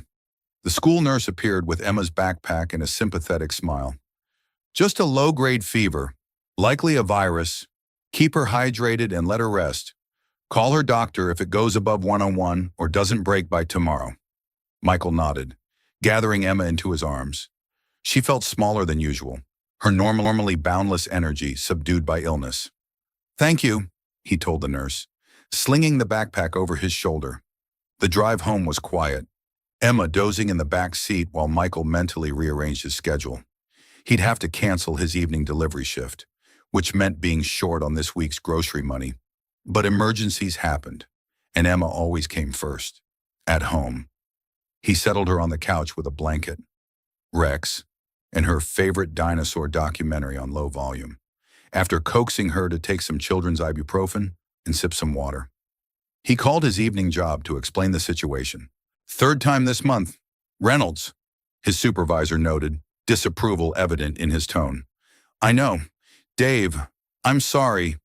Emma's sick, and I don't have backup childcare." A heavy sigh came through the phone. "Look, I get it. You're in a tough spot, but we need reliable drivers. Maybe this isn't the right fit for your situation." The implication was clear. "Are you letting me go?" Michael asked, keeping his voice low so Emma wouldn't hear. "Let's call it a mutual parting of ways," Dave replied, not unkindly. "You're a good worker when you're here, Reynolds, but we need someone who can be here consistently." After hanging up, Michael stood in the kitchen, phone still in hand, a hollow feeling spreading through his chest. The delivery job had been nearly a quarter of his income, not the end of the world, but significant enough to tighten an already tight budget. "Dad," Emma's voice called weakly from the living room. "Can I have some juice?" Michael pushed aside his worries, forcing a smile as he returned to his daughter. "Coming right up. Bug, apple, or grape." Later that evening, with Emma finally asleep in her bed, Michael sat at the kitchen table with bills spread before him and a calculator in hand. The numbers weren't adding up, no matter how many times he tried different combinations: mortgage, utilities, groceries, car insurance, medical bills still lingering from Sarah's final days. Even cutting out every non-essential expense, he was going to come up short without the delivery income. He rubbed his eyes, exhaustion settling deep in his bones. There were options. He could ask Frank for more hours. Though the shop was already struggling, he could look for another part-time gig, though finding one that accommodated his need to be home evenings with Emma would be challenging. He could ask his parents for help, though their fixed income meant any assistance would be a strain for them too. The Wonderland Gardens envelope still sat on the refrigerator, now empty of the cash it had once contained, but preserved as a memento of their perfect day 2 weeks ago. Michael found his gaze drawn to it, remembering how close they had come to disappointment before Rebecca Morgan had appeared in their lives. Rebecca. He hadn't heard from her since that night, though he hadn't really expected to. They lived in different worlds, after all. Their paths had crossed for one magical day, and now they had diverged again, as was natural. So why couldn't he stop thinking about her? It wasn't just gratitude, though he certainly felt that. It was something more the way she had connected with Emma so effortlessly, the genuine laugh that had replaced her polished exterior as the day progressed, the vulnerable honesty of their conversation on the drive home. Michael shook his head, bringing himself back to reality. The bills wouldn't pay themselves. And daydreaming about a woman who was probably jetting off to Paris or Tokyo for business meetings wouldn't help his current situation. He was just about to close his laptop when a notification chimed a new email. Probably another bill, he thought wryly. Instead, the sender's name made him freeze. Rebecca Morgan R. Morgan Innovations. Subject. Thank you. Michael clicked on it immediately, his heart inexplicably racing. Michael, I've started this email a dozen times over the past 2 weeks, never quite finding the right words. How do you thank someone for giving you a day of pure authenticity in a life that's become increasingly scripted? I keep thinking about Emma's boundless enthusiasm, your patient devotion, and how for one day I wasn't Rebecca Morgan, CEO. I was just Rebecca, who got soaked on the log ride and pretended to race on a carousel horse. I hope this isn't too forward, but I'd love to take you both to lunch this weekend. If you're free, consider it a small thank you for letting me be part of your day at Wonderland. My number is below if you'd prefer to call or text. Warmly. Rebecca. Michael read the email twice, then a third time, something warm and unexpected blooming in his chest, without overthinking it. He picked up his phone and typed out a text to the number she had provided. Hi, Rebecca. It's Michael Reynolds. Just got your email. Emma would love to see you again. So would I. Lunch sounds great. He pressed send before he could second-guess himself, then sat back, slightly stunned by his own boldness. A response came almost immediately. Michael, so glad to hear from you. How about Saturday? 1 p.m. There's a nice little cafe in Willow Creek called Sunrise. Does that work for you both? He smiled, typing back perfect. Emma will be thrilled. Fair warning, you'll probably hear the entire dinosaur documentary she's been watching on repeat while homesick today. Rebecca's response was quick. Is she okay?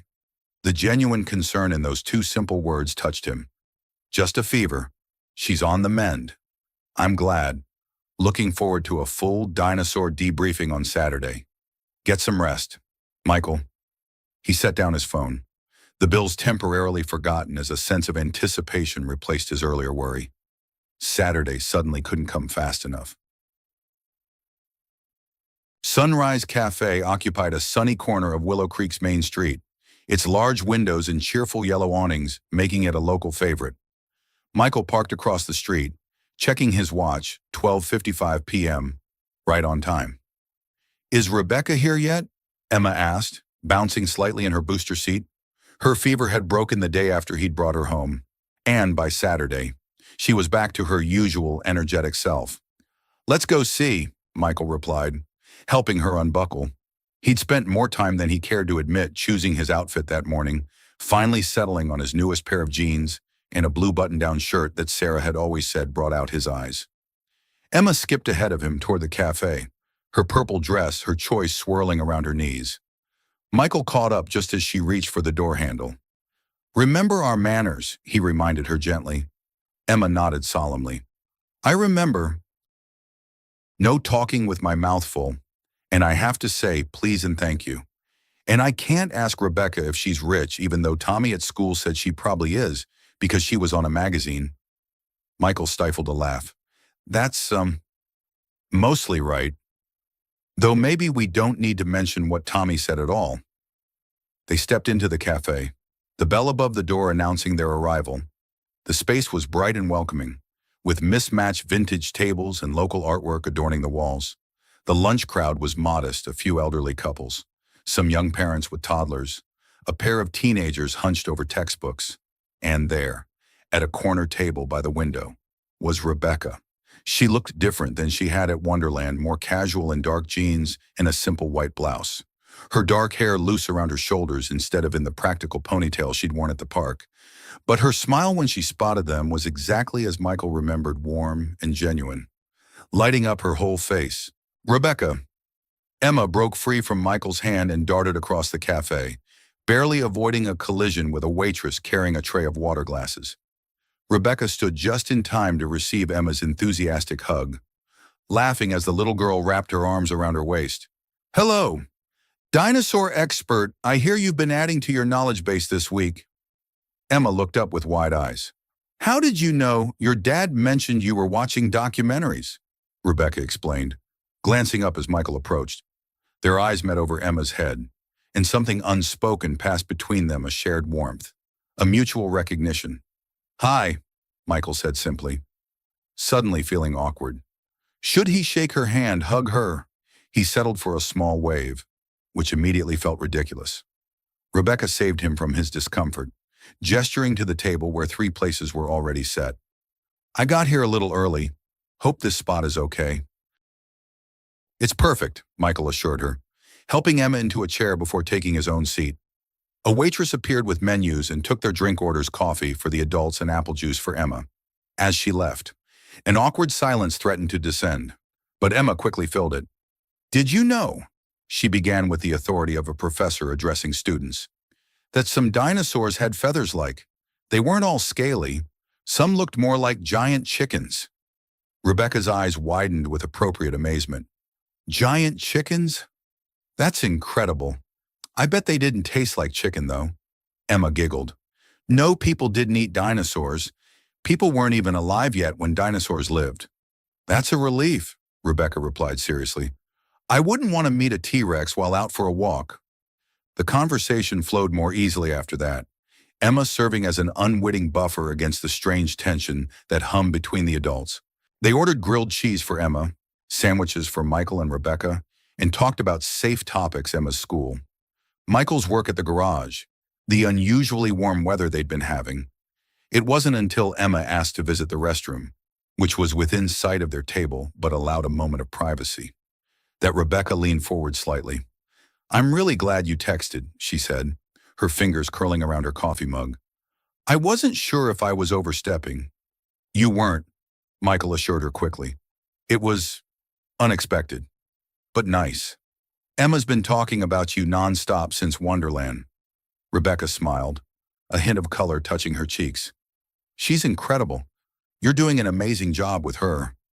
"I'm trying," Michael said, the familiar weight of single parenthood momentarily visible in his expression.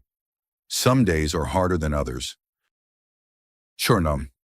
Rebecca seemed about to say more when Emma returned, sliding back into her seat and immediately resuming her dinosaur lecture where she'd left off. The moment passed, but Michael caught Rebecca watching him thoughtfully throughout the rest of the meal. After lunch, with plates cleared and coffee cups refilled, Emma noticed the small playground visible through the cafe window across the street. "Can we go play? Dad, please, I want to show Rebecca how high I can swing." Michael glanced at Rebecca, not wanting to presume on more of her time. "I'm sure Rebecca has other plans for her afternoon." "Bug. Actually," Rebecca interjected, "I'm completely free. I'd love to see those swinging skills, if it's okay with your dad." Emma turned pleading eyes to Michael, who found himself smiling despite his attempt to remain casual. "Okay, but just for a little while. We don't want to take up Rebecca's whole Saturday." The small playground was one of Willow Creek's modest attractions, a well-maintained but basic collection of swings, slides, and climbing structures. At this hour, it was relatively quiet, with only a few other children playing under the watchful eyes of parents seated on surrounding benches. Emma made a beeline for the swings, calling for Rebecca to watch as she demonstrated her super pumping technique that allowed her to swing higher than any other kid in her class, a claim Michael knew to be exaggerated but endearing in its confidence. "She has no fear," Rebecca observed as they sat on a nearby bench, watching Emma launch herself skyward. "Never has," Michael agreed. "She was climbing out of her crib before she could walk. Sarah used to say she'd either be an Olympic athlete or give us both heart attacks before she turned 10. The mention of Sarah slipped out naturally, and Michael realized it didn't hurt as much as it once had to speak her name. The ache was still there, would always be there, but it had softened from sharp grief to something more like bittersweet remembrance. "How long were you together?" Rebecca asked gently. 15 years, Michael replied. "High school sweethearts. If you can believe it, everyone said we were too young, that it wouldn't last." He smiled faintly at the memory.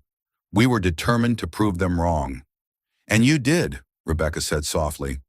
Michael nodded, watching Emma swing higher, her curls flying behind her. "Yeah, we did.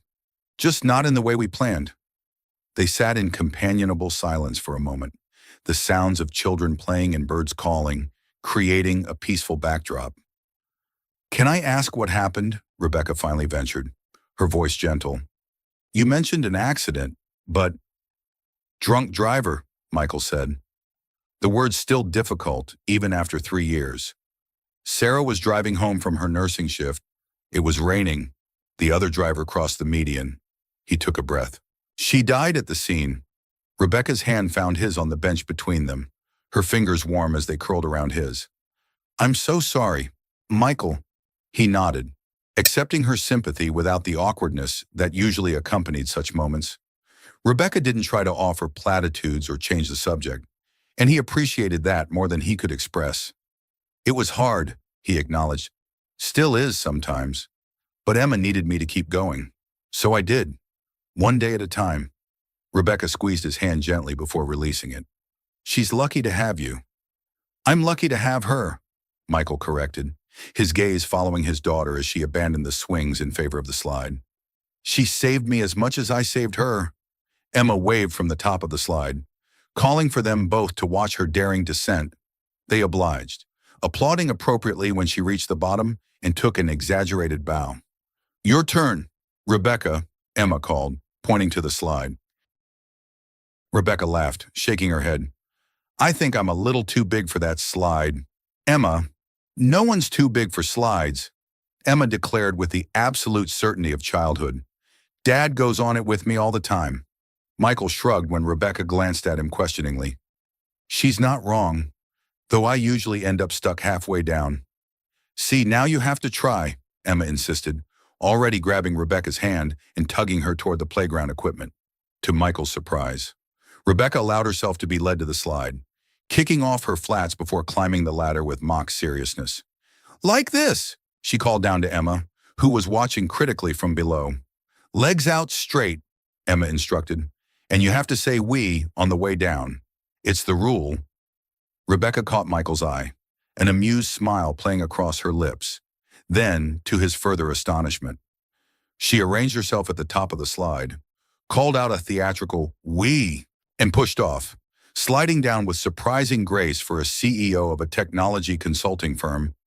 Emma applauded wildly when Rebecca reached the bottom, her blouse slightly rumpled and a genuine laugh escaping her. "Perfect," Emma declared. "Dad's turn now." The afternoon stretched on, time slipping away unnoticed as they played. Michael found himself relaxing in a way he rarely did.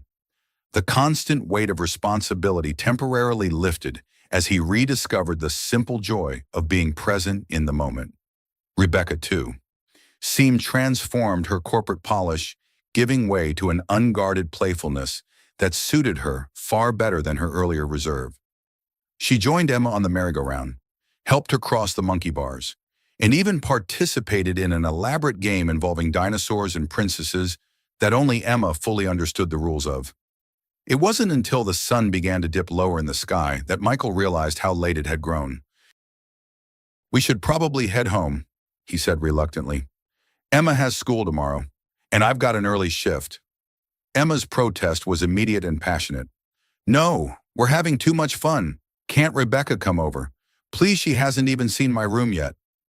Michael opened his mouth to explain why that wasn't appropriate, but Rebecca spoke first. "I should probably get going too," she said gently to Emma. "I have some work to finish before tomorrow, but maybe we can do this again sometime." Emma's disappointment transformed instantly to hope. "Promise." Rebecca glanced at Michael, a question in her eyes. He nodded slightly, surprised by how much he wanted there to be a next time too. I promise, Rebecca told Emma solemnly. As long as it's okay with your dad. It's okay with him, Emma assured her confidently. Right, Dad, Michael laughed, ruffling his daughter's curls. Right, Bug. It's definitely okay with me. They walked back to the cafe parking lot together, Emma between them, holding both their hands and occasionally swinging herself forward with their support. It felt natural, comfortable in a way Michael hadn't experienced in years. At Rebecca's car, the same sleek SUV from Wonderland, Emma hugged her fiercely. Thank you for lunch and playing with me, she said, her voice muffled against Rebecca's middle. Thank you for showing me your amazing swing skills, Rebecca replied, returning the hug with equal warmth. And for teaching me about feathered dinosaurs. I'm much smarter now, Emma beamed, then skipped over to Michael's car, announcing she would wait there while they said goodbye. Michael watched her go, amused by her transparent attempt to give them privacy. She's not subtle, he noted wryly. Rebecca laughed, tucking a strand of hair behind her ear. Subtlety is overrated. I had a wonderful time today. Michael. So did I, he admitted. It was nice. Really nice. Sickern. They stood there for a moment, an awkward tension suddenly replacing the easy camaraderie of the afternoon.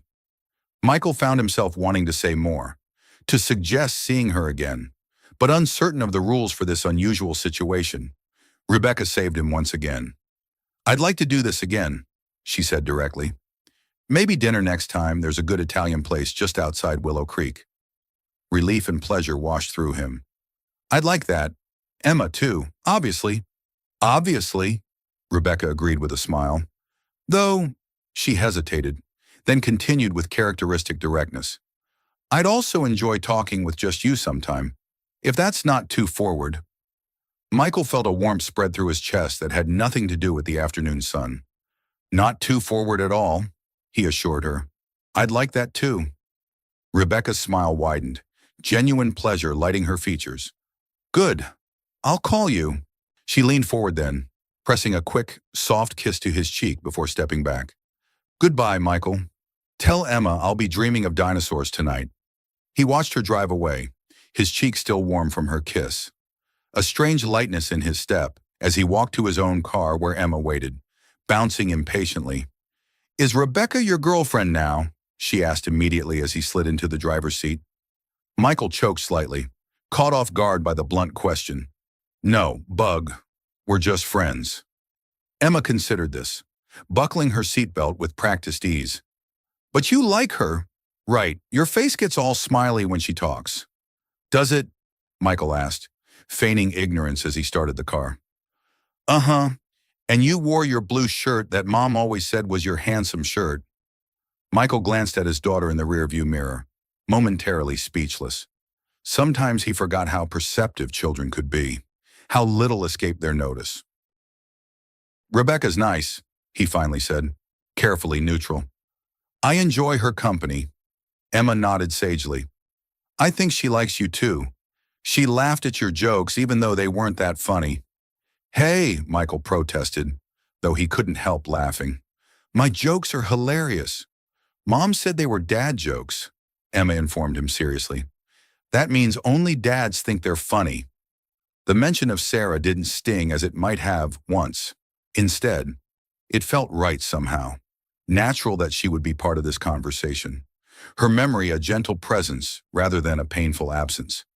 Your mom was a very wise woman, Michael acknowledged with a smile. Now, what should we have for dinner? I was thinking dinosaur-shaped chicken nuggets. Emma's cheer of approval echoed through the car as they drove home, the simple joy of the day settling around them like a comfortable blanket. The weeks that followed took on a new rhythm, with Rebecca becoming a regular presence in their lives. It started with dinner at the Italian restaurant Emma included, of course followed by a Saturday afternoon at the local science museum, which featured a special dinosaur exhibit that had Emma practically vibrating with excitement. Each time, Rebecca seemed to integrate more seamlessly into their world. She remembered Emma's favorite color purple, laughed at Michael's admittedly corny jokes, and never showed a hint of impatience with Emma's endless stream of dinosaur facts and princess stories. For Michael, these outings became islands of unexpected happiness in the otherwise challenging sea of daily life. The loss of his delivery job had forced him to pick up extra hours at the garage, leaving him more exhausted than usual, but still determined to make time for these bright spots with Rebecca. If she noticed his occasional fatigue or the way he carefully calculated the cost of every meal before ordering, she never mentioned it. Instead, she seemed genuinely interested in their lives, asking about Emma's school projects and Michael's work with the same attentiveness she might give to a corporate merger. It was after one such outing, a Sunday afternoon picnic at the local park, that Rebecca finally joined them at their home.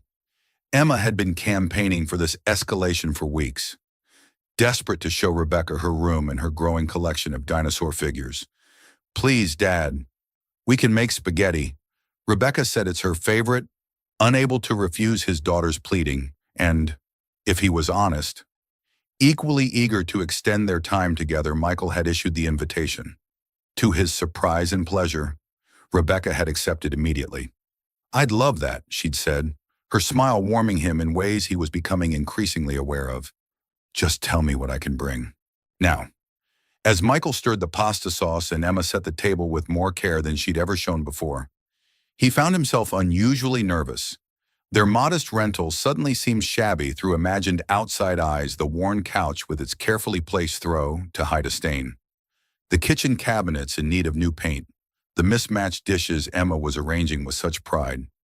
"Dad, should we use the special cups, the ones without any chips?" Emma asked, standing on her step stool to reach the higher cabinet. "Sure, bug," Michael agreed, touched by her desire to make things nice for their guest. "The blue ones," Emma nodded seriously, "and I put Rex in his bow tie for fancy dinner." Michael smiled, his nervousness fading slightly in the face of his daughter's enthusiasm. What did it matter if their home wasn't fancy? Rebecca had seen them soaking wet at a splash pad, had ridden down a children's slide in designer clothes, had spent an entire afternoon playing prehistoric princesses in the sandbox. If she cared about chipped paint and secondhand furniture, she wouldn't be Rebecca. The doorbell rang, sending Emma flying to answer it while Michael quickly wiped his hands on a dish towel. He heard his daughter's excited greeting, followed by Rebecca's warm reply. Before they appeared in the kitchen doorway, Rebecca looked lovely in simple dark jeans and a soft green sweater, her hair loose around her shoulders. She carried a small bakery box in one hand and a bouquet of cheerful daisies in the other. "I know you said not to bring anything," she said with a sheepish smile, "but my grandmother taught me never to arrive empty-handed." "Flowers," Emma exclaimed, already pulling her step stool toward the sink. "I'll put them in water. We have a special vase that used to be Mom's." Michael accepted the bakery box, peeking inside to find a chocolate cake.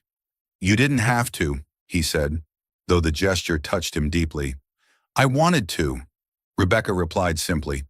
Her gaze swept the kitchen, taking in the bubbling pot of sauce, the colander waiting for pasta, the carefully set table. "It smells amazing in here."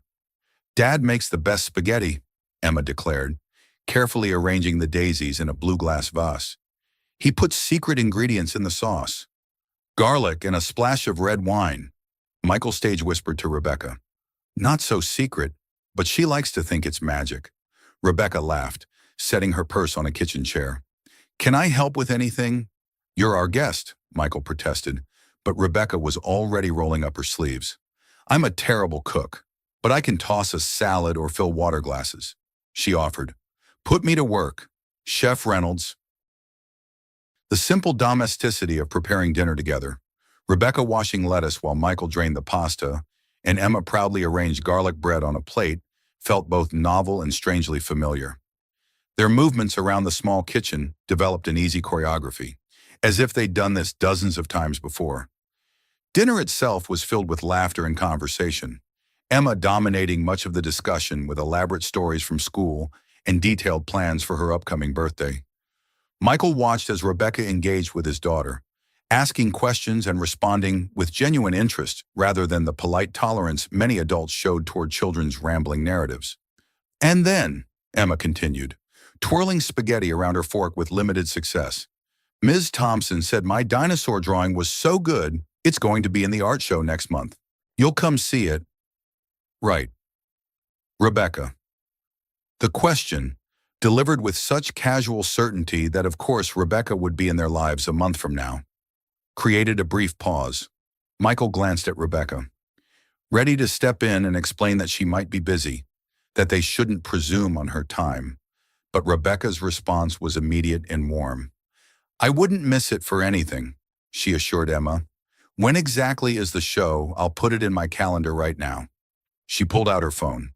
Adding the date, Emma proudly recited to her schedule with the same seriousness she might give to a board meeting or client presentation.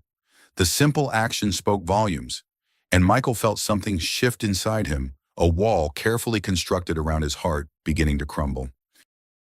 After dinner, Emma insisted on giving Rebecca the grand tour of their home, proudly showing off her bedroom with its purple walls and dinosaur decals, her bookshelf organized by favorites and super favorites, and her special treasure box where she kept ticket stubs from Wonderland Gardens and a smooth pebble Rebecca had found for her at the park.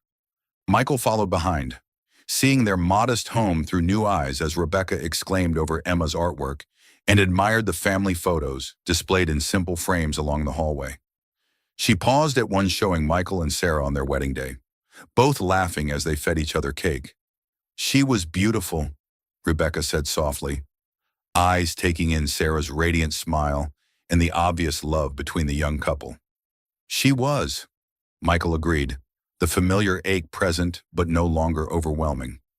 Inside and out, Rebecca nodded, her gaze lingering on the photo for a moment longer before moving on. There was no jealousy or discomfort in her expression, only a gentle acknowledgement of the life Michael had lived before and the loss he had endured. By the time they returned to the kitchen for cake and coffee, Emma was yawning despite her protests that she wasn't tired at all. The excitement of the day had finally caught up with her. How about one small piece of cake? Michael negotiated. And then it's bedtime. Bug, you've got school tomorrow. Emma agreed reluctantly, insisting that Rebecca sit beside her while they enjoyed the chocolate cake, which was even more delicious than it had looked by the final bite. Emma's eyelids were drooping despite her best efforts to stay awake. I think someone's ready for bed, Rebecca observed gently as Emma's head began to nod. No, Emma protested weakly. I want to stay up with you and Dad.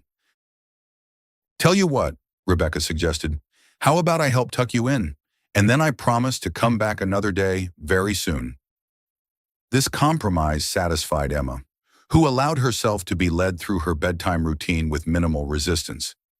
Rebecca waited in the hallway while Michael helped his daughter change into pajamas, then joined them for the traditional bedtime story, a well-worn copy of Where the Wild Things Are, that Emma insisted Rebecca read with the monster voices.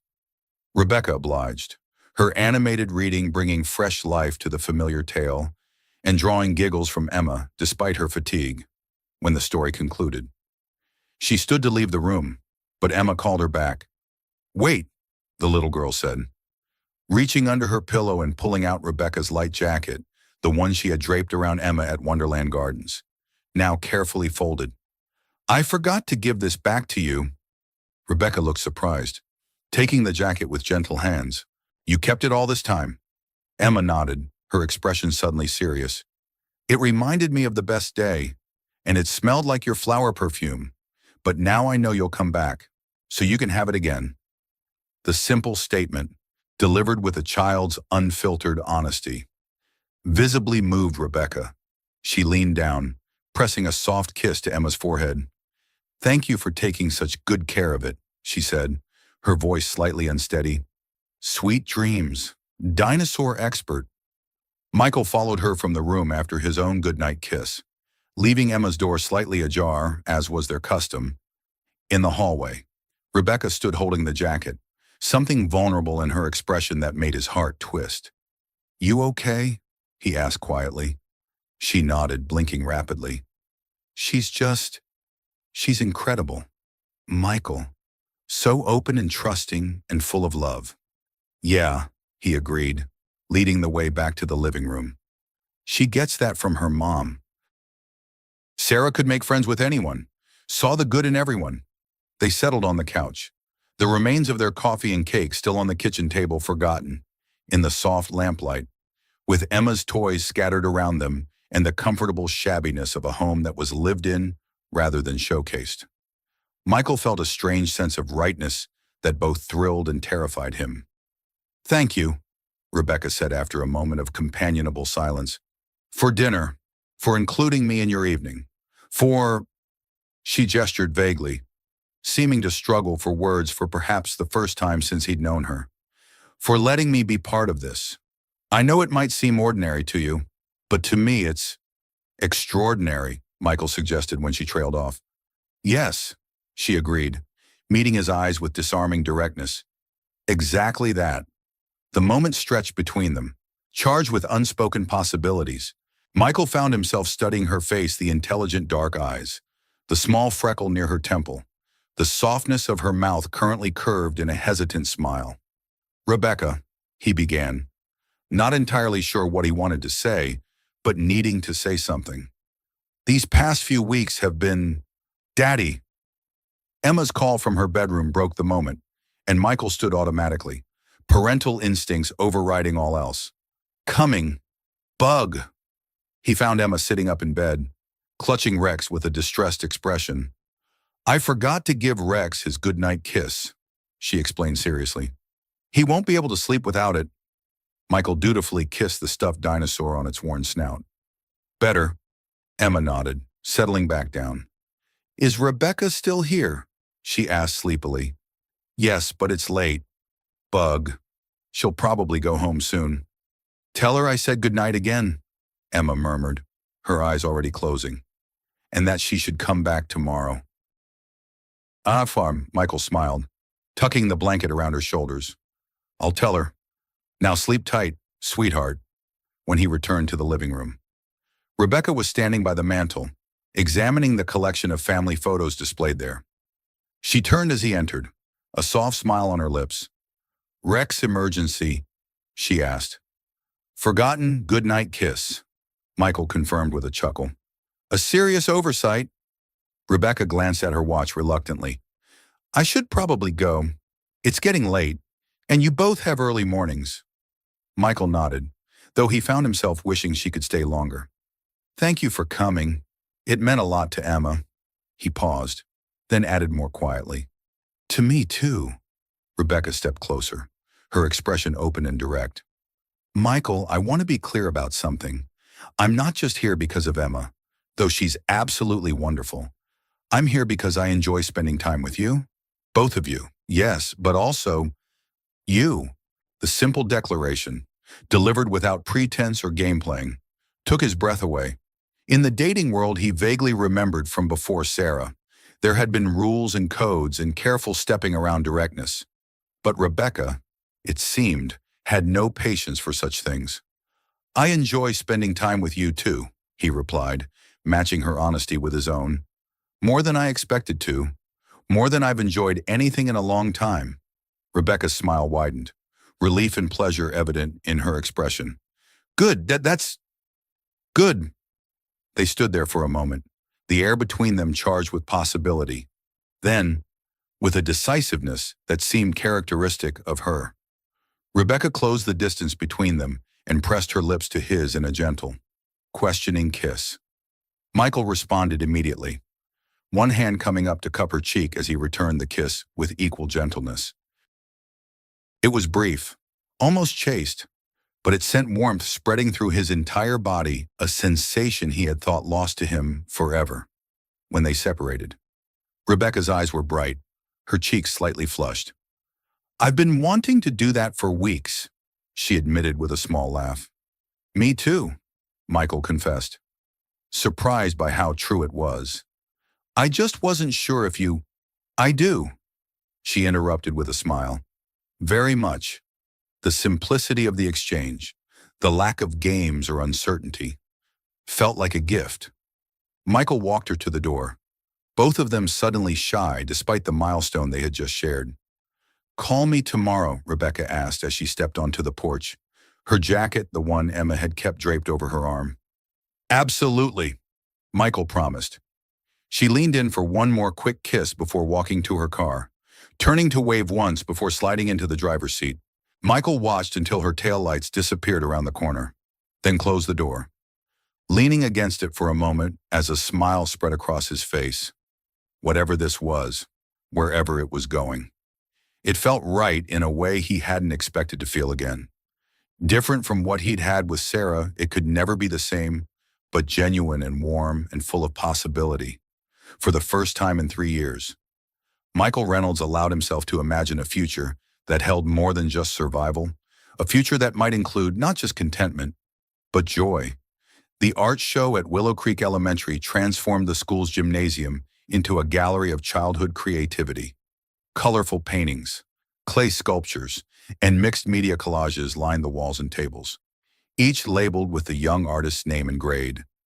Parents and siblings wandered among the displays, exclaiming over particularly impressive works and snapping photos to preserve the moment. Michael stood beside Emma, who was practically bouncing with anticipation as they waited near the entrance. She wore her favorite purple dress, the same one she'd chosen for their lunch with Rebecca at Sunrise Cafe, and had insisted Michael help her style her curls extra nice for the occasion. "Do you think she forgot?" Emma asked for the third time, craning her neck to see over the growing crowd of families. "She didn't forget," Michael assured her. Checking his watch, the show had only started 15 minutes ago, and Rebecca had texted earlier confirming she was on her way. "She's probably just stuck in traffic," Emma nodded, though her eyes remained fixed on the door. Her dinosaur drawing, a remarkably detailed triceratops rendered in colored pencil, held a place of honor on the third-grade wall, complete with a blue ribbon for outstanding artistic achievement. Michael had already taken at least a dozen photos, planning to frame one for Emma's bedroom. "There she is," Emma suddenly exclaimed, waving frantically across the gymnasium. Michael turned to see Rebecca making her way through the crowd, elegant as always in a simple navy dress and low heels. She carried a small gift bag in one hand and was smiling broadly as she approached them. "I'm so sorry I'm late," she said, slightly breathless. "Board meeting ran over, and then traffic was terrible." "You're here now," Michael replied warmly, resisting the urge to kiss her in greeting. Their relationship had progressed steadily over the past 3 weeks, but he was still navigating the boundaries of public displays of affection, especially in settings like Emma's school. Rebecca seemed to understand, squeezing his hand briefly before turning her full attention to Emma. "So, where's this award-winning dinosaur I've been hearing about?" Emma grabbed Rebecca's hand, tugging her toward the third-grade display. "Come see Ms. Thompson said it's the best dinosaur she's ever had in her class. I used a real book from the library to make sure the horns were exactly right." Michael followed behind, watching as Rebecca allowed herself to be led through the crowded gymnasium, her focus entirely on Emma's excited explanation. The sight warmed him in ways he couldn't quite articulate, this accomplished woman who could command boardrooms and negotiate million-dollar contracts. Listening to his daughter with the same attentiveness she might give to her most important client, the past few weeks had brought Rebecca deeper into their lives in ways both small and significant. She'd helped Emma with a science project, joined them for Sunday morning pancakes, even attended a parent-teacher conference when Michael couldn't get time off work. Each step felt natural, unforced, as if she had always been meant to be part of their world. For Michael, the relationship was both exhilarating and terrifying. After Sarah's death, he had rebuilt his life around being Emma's father, around practical concerns like work schedules and grocery budgets. Romance hadn't been part of the equation, hadn't even seemed possible in the landscape of grief and responsibility he navigated daily. Yet here was Rebecca, somehow fitting herself into the spaces he hadn't realized were empty, bringing light and warmth without disrupting the careful balance he'd worked so hard to maintain. "Michael, this is incredible," Rebecca called, now standing before Emma's drawing. "She's captured the musculature perfectly. Most adults couldn't do this well." Pride swelled in his chest as he joined them, placing a hand on Emma's shoulder. "She's got a good eye. Sarah could draw like that too. She used to sketch the gardens at the hospital during her breaks." Dad says I got Mom's artistic talent, Emma informed Rebecca seriously. But I got his dinosaur knowledge. Macarnate Rebecca laughed, her eyes meeting Michael's over Emma's head. The perfect combination. She agreed. They spent the next hour exploring the art show, Emma proudly introducing Rebecca to her teacher and friends as they encountered them. Michael noticed the curious glances from other parents. Willow Creek was a small town, after all, and Rebecca's presence in their lives had not gone unobserved, but found he didn't much care what people thought. It wasn't until they were examining a particularly ambitious papier-mâché volcano that Michael realized Emma had wandered a few steps away and was now in deep conversation with Judy Harmon, her best friend's mother and one of the most notorious gossips in town. And she comes to our house all the time now, Emma was saying enthusiastically. She helped me with my science project and makes Dad laugh more than he used to. Michael moved closer, catching Rebecca's arm gently to draw her attention to the conversation. That's wonderful, sweetie, Judy was saying, her expression a mix of curiosity and something less benevolent. And what does your dad's friend do? She's not from Willow Creek, is she? No, she lives in Atlanta in a really tall building. Emma explained. She's the boss of a whole company that helps other companies with computers and stuff. She was on a magazine cover. Judy's eyebrows rose dramatically. Is that so? Well, isn't that impressive? The tone suggested she found it anything but, and Michael stepped forward quickly. Emma, have you shown Rebecca your classmate Tyler's robot sculpture yet? It's really cool. Emma shook her head, momentarily distracted. No, it moves when you press a button. Come on, Rebecca. You have to see it. As they moved away, Michael caught Judy's calculating gaze following them. The older woman offered a saccharine smile before turning to whisper to another mother standing nearby. Everything okay? Rebecca asked quietly as Emma led them toward the robot display. Fine, Michael assured her, though he couldn't quite hide his annoyance. Just small-town curiosity. Judy Harmon considers herself Willow Creek's unofficial historian, which is a polite way of saying she tracks everyone's business. Rebecca nodded, understanding in her eyes. And now she's tracking ours. The simple use of ours, the casual claiming of their relationship as something shared and defined, eased Michael's irritation immediately. Let her. It'll give her something to talk about at Bridge Club. Rebecca smiled, briefly touching his arm in a gesture that conveyed both affection and solidarity. I've dealt with far more intimidating scrutiny than Judy Harmon's. Corporate sharks make small-town gossips look like guppies. Michael laughed, his tension dissolving. I'd pay good money to see Judy in a boardroom showdown with you. My money's on me, Rebecca replied with a wink before turning her attention to Emma's enthusiastic explanation of the robot sculpture's mechanical components. By the time they left the art show, night had fallen, and Emma's energy was finally flagging after the excitement of the evening. Rebecca had presented her with the gift bag, a beautiful hardcover book on paleontology that had Emma clutching it to her chest like treasure, and they had celebrated with ice cream at the small parlor across from the school. Can Rebecca come back to our house? Emma asked as they walked toward the parking lot, her free hand tucked securely in Michael's. She hasn't seen my new dinosaur poster yet. Michael glanced at Rebecca, who smiled but shook her head slightly. Not tonight. Bug. It's already past your bedtime, and Rebecca has an early meeting tomorrow.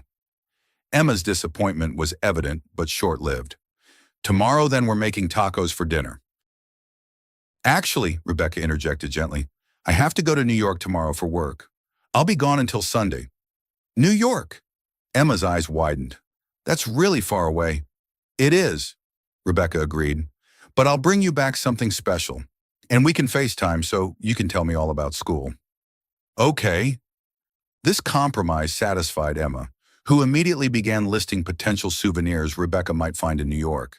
With dinosaur-related items featuring prominently, they reached the parking lot, where Michael's car and Rebecca's SUV were parked several spaces apart.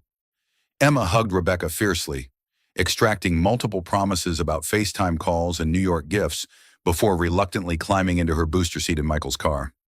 I'll give you a minute, Michael told her, closing the door before turning to Rebecca. New York, You didn't mention that earlier. It came up suddenly, Rebecca explained, looking genuinely regretful. A potential client, very high profile. My team has been courting them for months, and they finally agreed to a meeting. Michael nodded, understanding even as disappointment settled in his chest. This was the reality of dating someone like Rebecca. Her world was bigger, more demanding than his own. Good luck with the meeting. I hope you land the client. Rebecca studied his face for a moment, then stepped closer, her voice softening. I'll miss you both, she said simply. It's only 3 days, but still. We'll miss you too, Michael admitted, the words easier to say than he'd expected. Emma especially. She's gotten used to having you around. Just Emma, Rebecca asked, a small smile playing at the corners of her mouth. Michael felt an answering smile spread across his face as he closed the distance between them. Not just Emma, he murmured before kissing her softly. The kiss was brief, they were. After all, in the elementary school parking lot with his daughter watching from the car, but filled with a warmth that promised more. When they separated, Rebecca's eyes remained closed for a moment, as if savoring the connection. Call me when you land, Michael asked, his hand still resting lightly on her waist. First thing, she promised, and I'll FaceTime tomorrow evening for Emma. They parted reluctantly, Rebecca heading to her car while Michael returned to his, where Emma was pretending not to have been watching their exchange with great interest. Dad, she asked as he started the engine, is Rebecca your girlfriend now? Michael considered the question, turning to look at his daughter in the rearview mirror. Would that be okay with you if she was? Emma nodded without hesitation.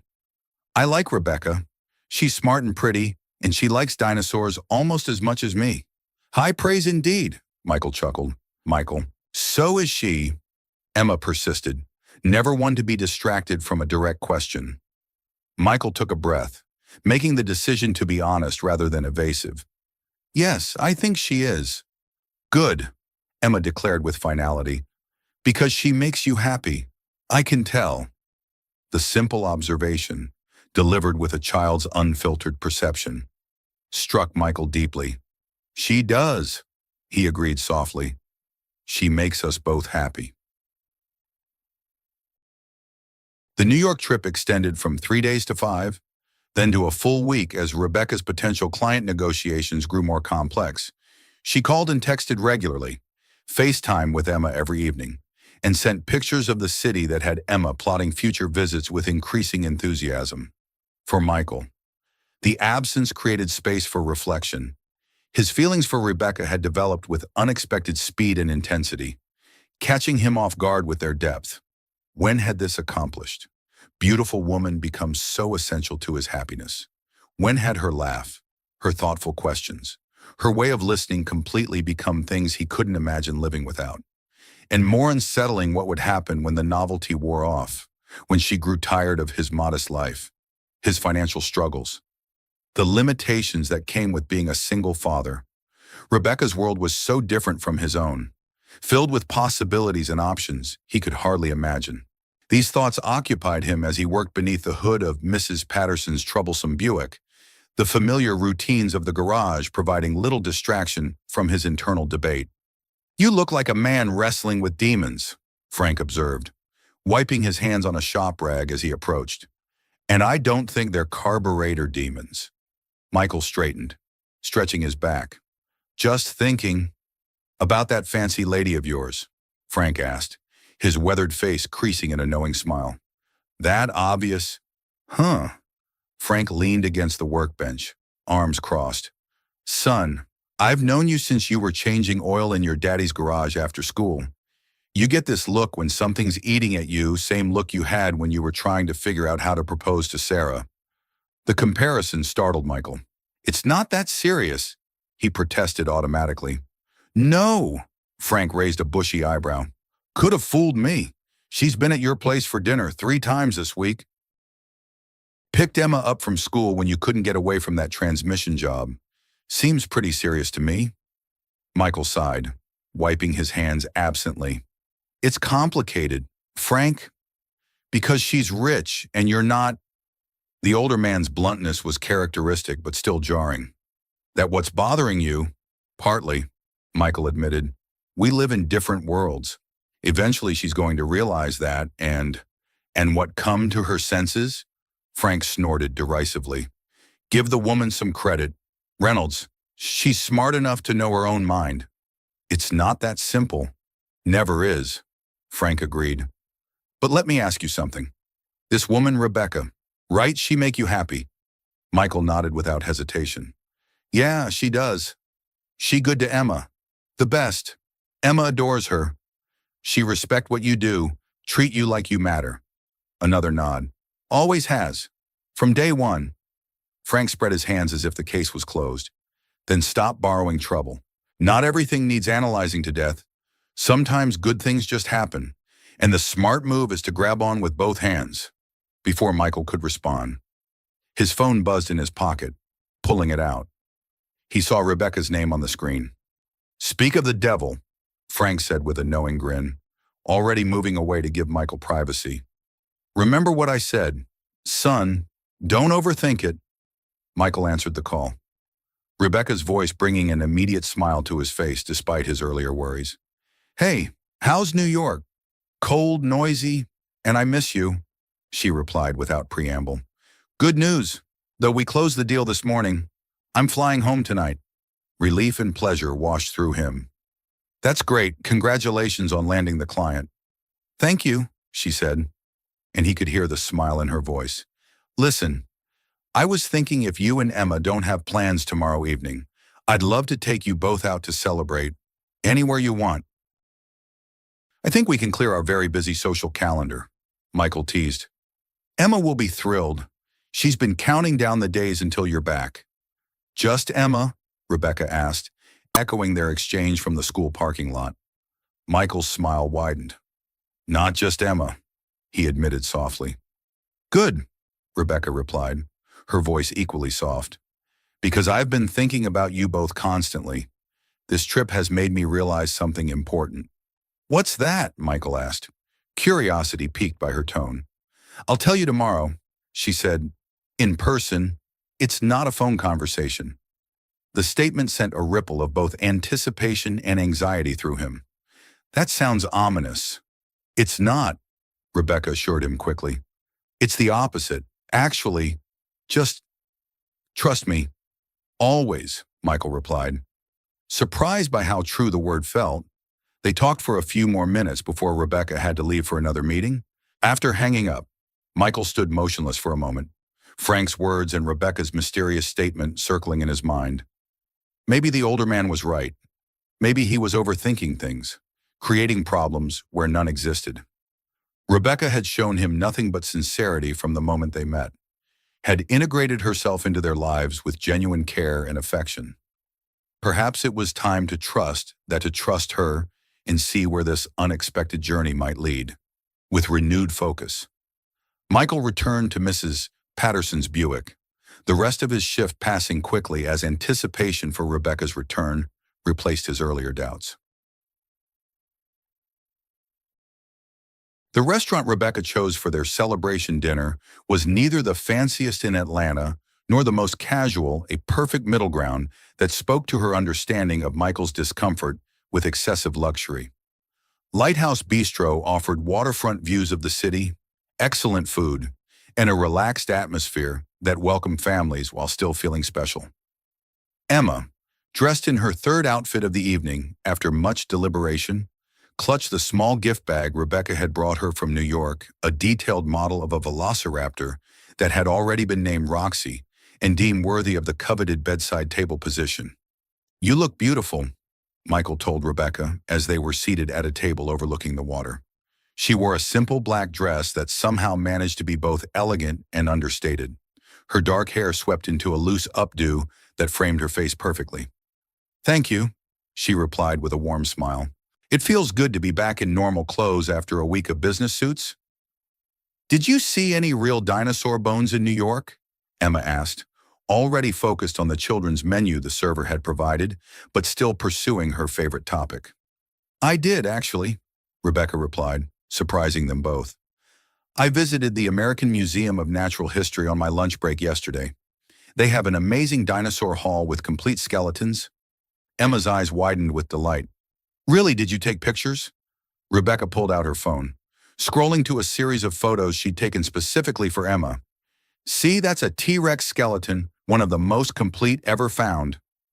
Michael watched as his daughter and Rebecca huddled over the phone, discussing fossil preservation and extinction theories with equal enthusiasm. The sight filled him with a warmth that had become increasingly familiar over the past months, a sense of rightness, of pieces fitting together in ways he hadn't known were possible. The evening flowed with easy conversation and laughter. Rebecca shared amusing stories from her business trip, carefully edited for Emma's ears, but still entertaining.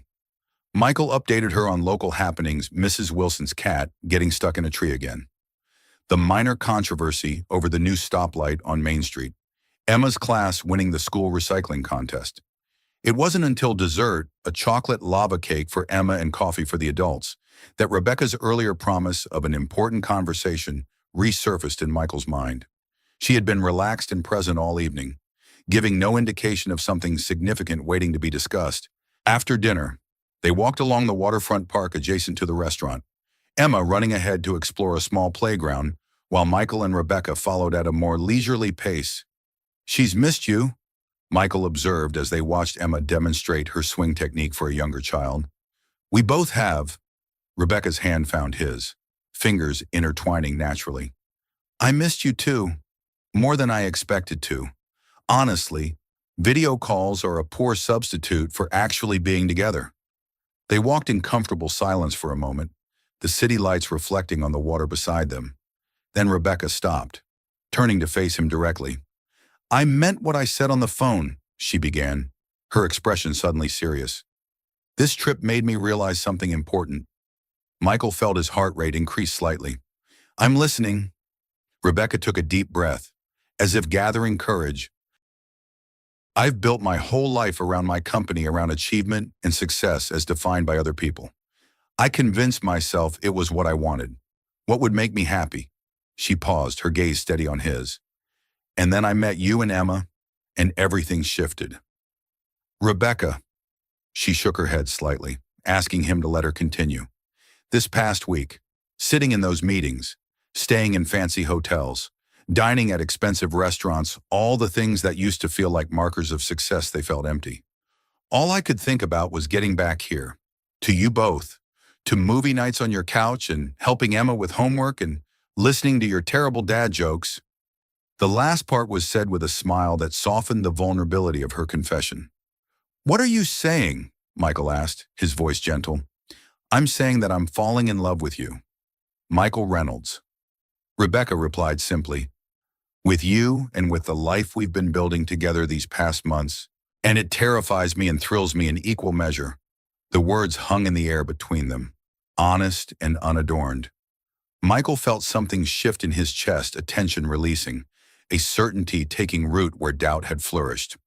"I'm falling in love with you too," he admitted, the truth of it washing through him like a wave. "I think I have been since that day at Wonderland Gardens, when you rode the teacups with Emma and came off laughing like it was the best thing you'd ever done." Rebecca's smile was radiant. "It was.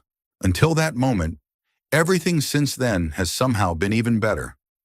Michael pulled her closer, one hand coming up to cup her cheek.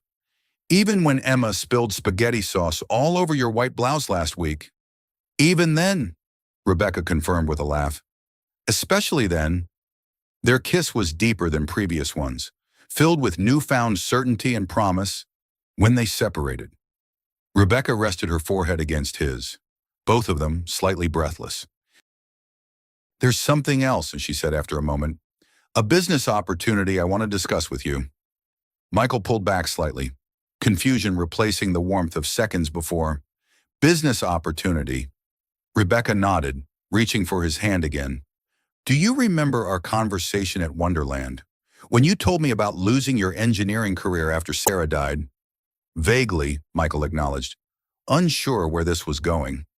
"I've been thinking about it ever since," Rebecca continued, "about how many parents must be in similar situations, skilled professionals, forced to take whatever jobs allow them to care for their children. sacrificing careers they spent years building. Understanding began to dawn. And and I want to create a division within Morgan Innovations focused on flexible, remote work options for parents, particularly single parents, Rebecca explained, her eyes bright with enthusiasm. Consulting positions that can be done from home, on schedules that accommodate school hours and childhood illnesses, real, professional work that pays accordingly. Michael stared at her, processing the implications. That's a huge undertaking. It is, Rebecca agreed. But it's also completely aligned with what we already do, helping companies modernize their approaches to work. And I want you to help me build it. Me? Michael's surprise was evident. Rebecca, I haven't worked in engineering for 3 years. My skills are still there, she interrupted firmly. Maybe a bit rusty, but fundamentally sound. And more importantly, you understand the need better than anyone. You've lived it. Michael fell silent, overwhelmed by the scope of what she was suggesting. It wasn't just a job offer, it was a chance to reclaim part of himself he'd thought lost forever. To use his education and experience in meaningful ways again?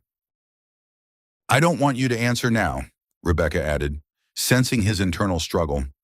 Take time to think about it. Talk to Emma. Consider what it would mean for your daily life.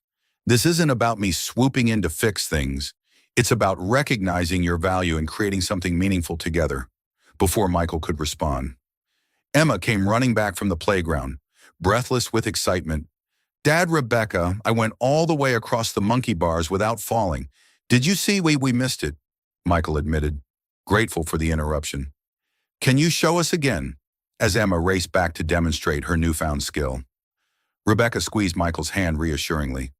No pressure, she said softly. Whatever you decide, it doesn't change anything between us. I promise. Michael nodded, believing her completely. Whatever concerns he'd harbored about their different worlds, about temporary fascination versus lasting commitment, had dissolved in the face of her honest declaration and thoughtful proposal. They turned to watch Emma swing confidently across the monkey bars, her face alight with accomplishment and joy, standing there beside Rebecca, their hands still linked. Michael felt a sense of possibility opening before him, not just for himself, but for all three of them. The future, which had for so long seemed a narrow path of survival and sacrifice, now stretched wide with potential, bright with promise, and for the first time since Sarah's death, Michael found himself looking forward rather than back, anticipating what might come rather than mourning what was lost. Come on, he said, tugging Rebecca gently toward the playground. Let's go congratulate our monkey bar champion. Our champion. The words felt right, a simple acknowledgement of the family they were becoming. Step by careful step. Day by ordinary, extraordinary day, as they crossed the grassy expanse toward Emma, who was now waving triumphantly from the top of the climbing structure. Michael knew with sudden clarity that some questions didn't need to be overthought. Some answers were as simple as the happiness reflected in his daughter's eyes and the warmth of Rebecca's hand in his. Frank had been right. Sometimes good things just happen, and the smart move is to grab on with both hands.